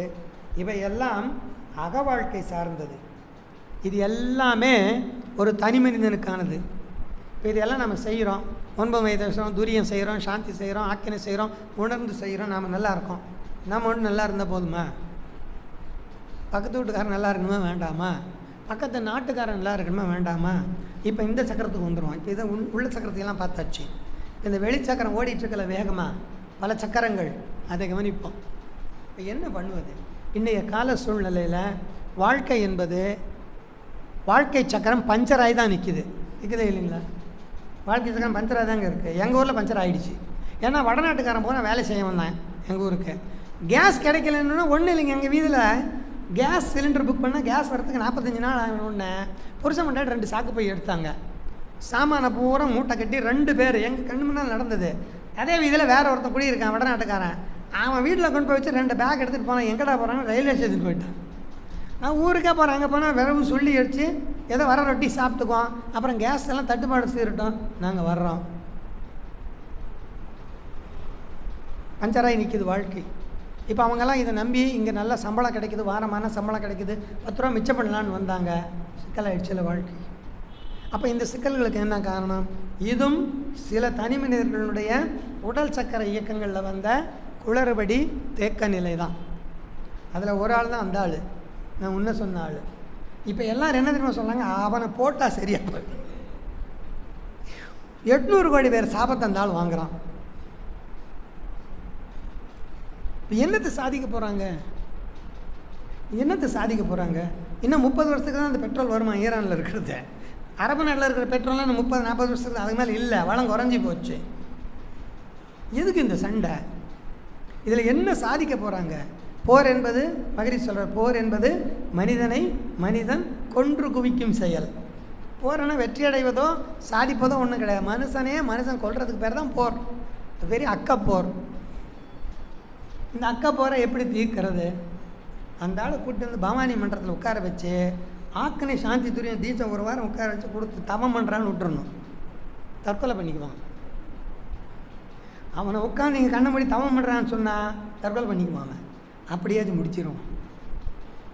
ஒரு பிரச்சனை, பெரும் பிரச்சனை, வருஷக்கணக்காக அந்த ஆள் வந்த பிறந்து பிரச்சனையே தான். அவனை இப்போ சும்மா இருக்கிறவன் எல்லாம் தூண்டி விட்டுறது, அதை என்னத்தை பண்ண போகிறான்? சாதிக்க போகிறான்? எது என்ன பண்ணிட முடியும்? அத்தனை பெட்ரோலையும் அவன் வண்டியிலே போட்டால் ஓட்ட முடியும் இல்லை? அவ்வளோ பணத்தை தான் சம்பாதிச்சு என்ன பண்ண போகிறாங்க? பாருங்கள் எவ்வளோ வக்கரமாக எண்ணங்கள் போய் கொண்டிருக்கிறது. இதற்கெல்லாம் காரணம் இந்த வாழ்க்கை சக்கரத்தினுடைய ஏற்றத்தாழ்வு.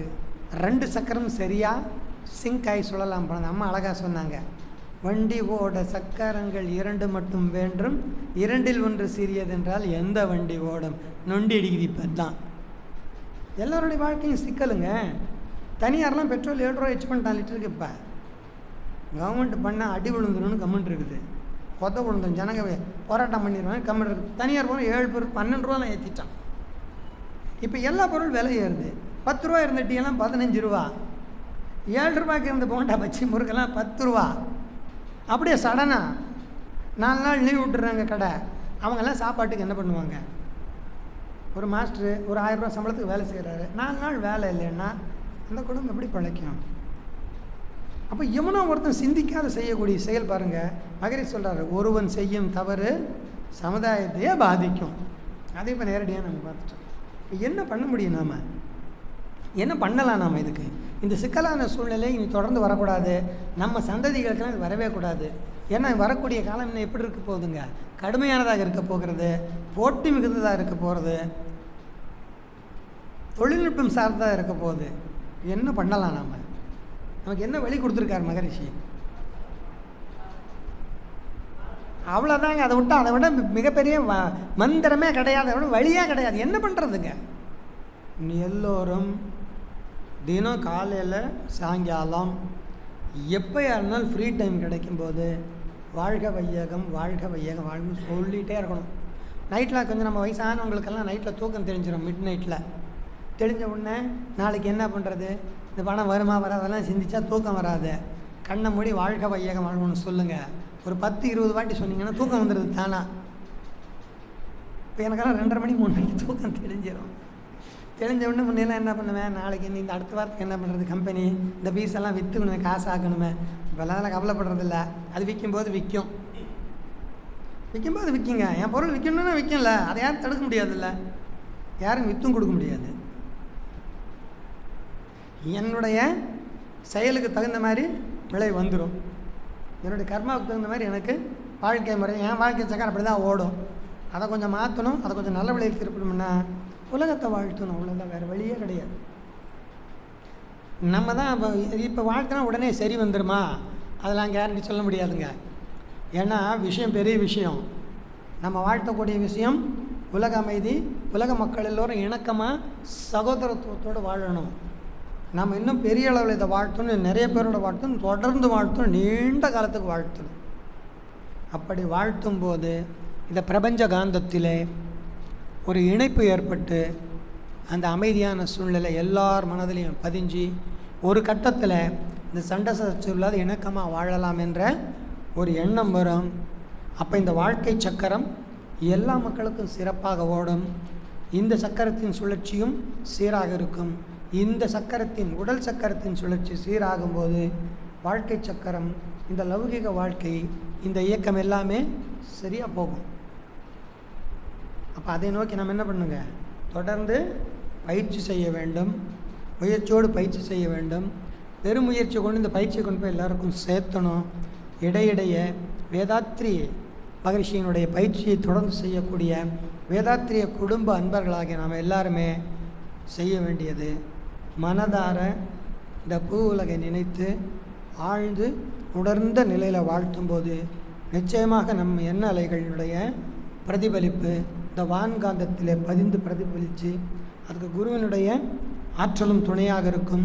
நம்ம குரு போல் பல லட்சக்கணக்கான மகான்களினுடைய ஆன்மாக்கள்லாம் நல்லதை செய்வதற்காக இந்த பிரபஞ்ச களத்தில் என்ன பண்ணிகிட்ருக்குங்க, காத்து கொண்டு இருக்கிறது. அப்போ அவங்களுக்கெல்லாம் இந்த சமிக்கையை நாம் வாழ்த்து மூலமாக நாம் அனுப்புவோம். இந்த வாழ்த்து மிகப்பெரிய மாற்றத்தை நம் கண்முனை ஏற்படுத்தும். இந்த நம்பிக்கையோடு குருவின் நினைவில் நின்று இந்த பயிற்சிகளையும் தவமுறைகளையும் சிறப்பாக நாம் மேற்கொண்டு நல்ல தவசீலர்களாக, மன அலைச்சூழல் குறைந்தவர்களாக, குறைந்த நிலையில் இந்த உலகத்தை வாழ்த்துவோம். நாமும் உயர்வு பெறுவோம். இந்த உலக மக்கள் அனைவரும் உலக அமைதியோடும் மகிழ்ச்சியோடும் நிறைவாகவும் வாழ்வதற்கு நம்மாலான ஒரு சிறு தொண்டாக இதை நினைத்து செய்வோம். வாழ்வில் எல்லா வளங்களும் பெற்று சகோதரத்துவத்துடனும் சம உணர்வுடனும் அனைவரும் வாழ இறையருளும் குருவருளும் துணை புரியும் என்று கூறி இந்த சிந்தனையை நிறைவு செய்கிறோம். வாழ்க வளம், வாழ்க வளம். வாழ்க வளமுடன். என்னமோ பேசுவார்னு நினச்சி கடைசியில் வாழ்க்கை சக்கரத்தை வேற ஒரு டைரக்ஷனில் பேசிட்டார் ஐயா. ரொம்ப அருமையாக இருந்தது. 9 மைய தவத்தை நம்ம அது ஆசிரியர்களுக்கெல்லாம் ரொம்ப சிறப்பாக இருக்குது, அடுத்தவங்களுக்கு சொல்லித்தரத்துக்கு அவ்வளோ விளக்கம் கொடுத்துருக்குறாரு. சக்கரங்கிறத என்னங்க, ஒரு புள்ளியில் ஆரம்பித்து அதே புள்ளியில் போய் முடிகிறதா சக்கரம் அப்படின்னு. அதே மாதிரி ஐயா நம்மளுடைய உடம்புல இருக்கிற 7 ஆதாரங்களில் பிறப்புங்கிற மூலாதாரத்தில் ஆரம்பித்து கடைசியில் ஒவ்வொரு உயிரும் என்ன பண்ணுதுங்க, இறைநிலையில் ஜீவ ஐக்கிய பிரம்ம ஐக்கிய முக்தின்னு சொல்கிறது சாமிஜி. இந்த ஜீவன் அந்த பிரம்மனோட போய் இணையிறது தான் நம்ம வாழ்க்கையில் பிறந்ததுக்கு அடையாளம் அப்படிங்கிறாரு. அந்த வகையில் நம்ம மூலாதாரத்தில் பிறப்புங்கிற உறுப்பில் ஆரம்பித்து இறப்புங்கிற உறுப்பில் இறைநிலையோடு உணர்கிற துரியத்தை கொண்டு வந்து முடிக்கிறாரு. சக்கரத்தை ஃபினிஷ் பண்ணிட்டார் ஐயா. அந்த மாதிரி 9 மைய தவத்தை நம்ம வாழ்க்கை சக்கரத்தோடு இணைச்சி நம்ம செஞ்சுருக்கு தவத்தை விளக்கமாக சொல்லியிருக்கிறாரு. அதேமாரி வாழ்க்கையை எப்படி நடத்தணும், ஒரு தனி மனிதனுடைய அமைதி உலக அமைதி அப்படின்னார் சாமிஜி. இது ஒரு தனி மனிதனோட அமைதி. ஒரு தனி மனிதன் ஒவ்வொருத்தரும் அமைதியாக இருக்கணும்னா நம்மளுடைய உடம்புல இருக்கிற சக்கரங்கள்லாம் நல்லா வேலை செய்யணும். அதுக்காக 9 மை தேவத்தை விளக்குனால அது கொண்டு எங்கே முடிச்சாருங்க, உலக அமைதியில் கொண்டு வந்து முடித்தார். ஏன்னா ஒவ்வொரு மனிதனுக்கும் ஒரு மனிதனுடைய ஒழுங்கற்ற எண்ணம் இன்றைக்கி உலக மக்களையே ஆட்டி படைச்சிட்ருக்குது. அதனால் அது மாதிரி ஒவ்வொரு மனிதனுமே எண்ணங்களில் ஒழுக்கம் வேணும் அப்படின்னா நம்மளுடைய ஆதாரங்கள் கரெக்டாக வேலை செய்யணும் அப்படிங்கிறத ரொம்ப ரொம்ப விளக்கமாகவும் நம்மளுக்கு புரிகிற அளவுக்கு ரொம்ப எளிமையாகவும் சொன்னார். ஐயாவுக்கு ரொம்ப பவானி அறிவித்திருக்கோயில் சார்பாக நன்றி வாழ்த்துக்களையும் தெரிவித்துக் கொள்கிறோம். அடுத்ததாக நன்றி உரை வழங்க அசோக் ராவ் ஐயா அவர்களை அன்போடு அழைக்கின்றோம். அனைவருக்கும் வாழ்க வளமுடன். இன்றைய சிறப்பு சிந்தனை விருந்தை வழிநடத்தி கொடுத்தவர்களை நன்றி வாழ்த்திடலாங்க. தொகுப்பாளராக நம்மளை வழிநடத்திய பவானி அறிவித்திருக்கோயில் மன்ற செயலாளர் அருள்நிதி என் கிருஷ்ணவேணி அம்மா அவர்களுக்கு நன்றி, வாழ்க வளமுடன்.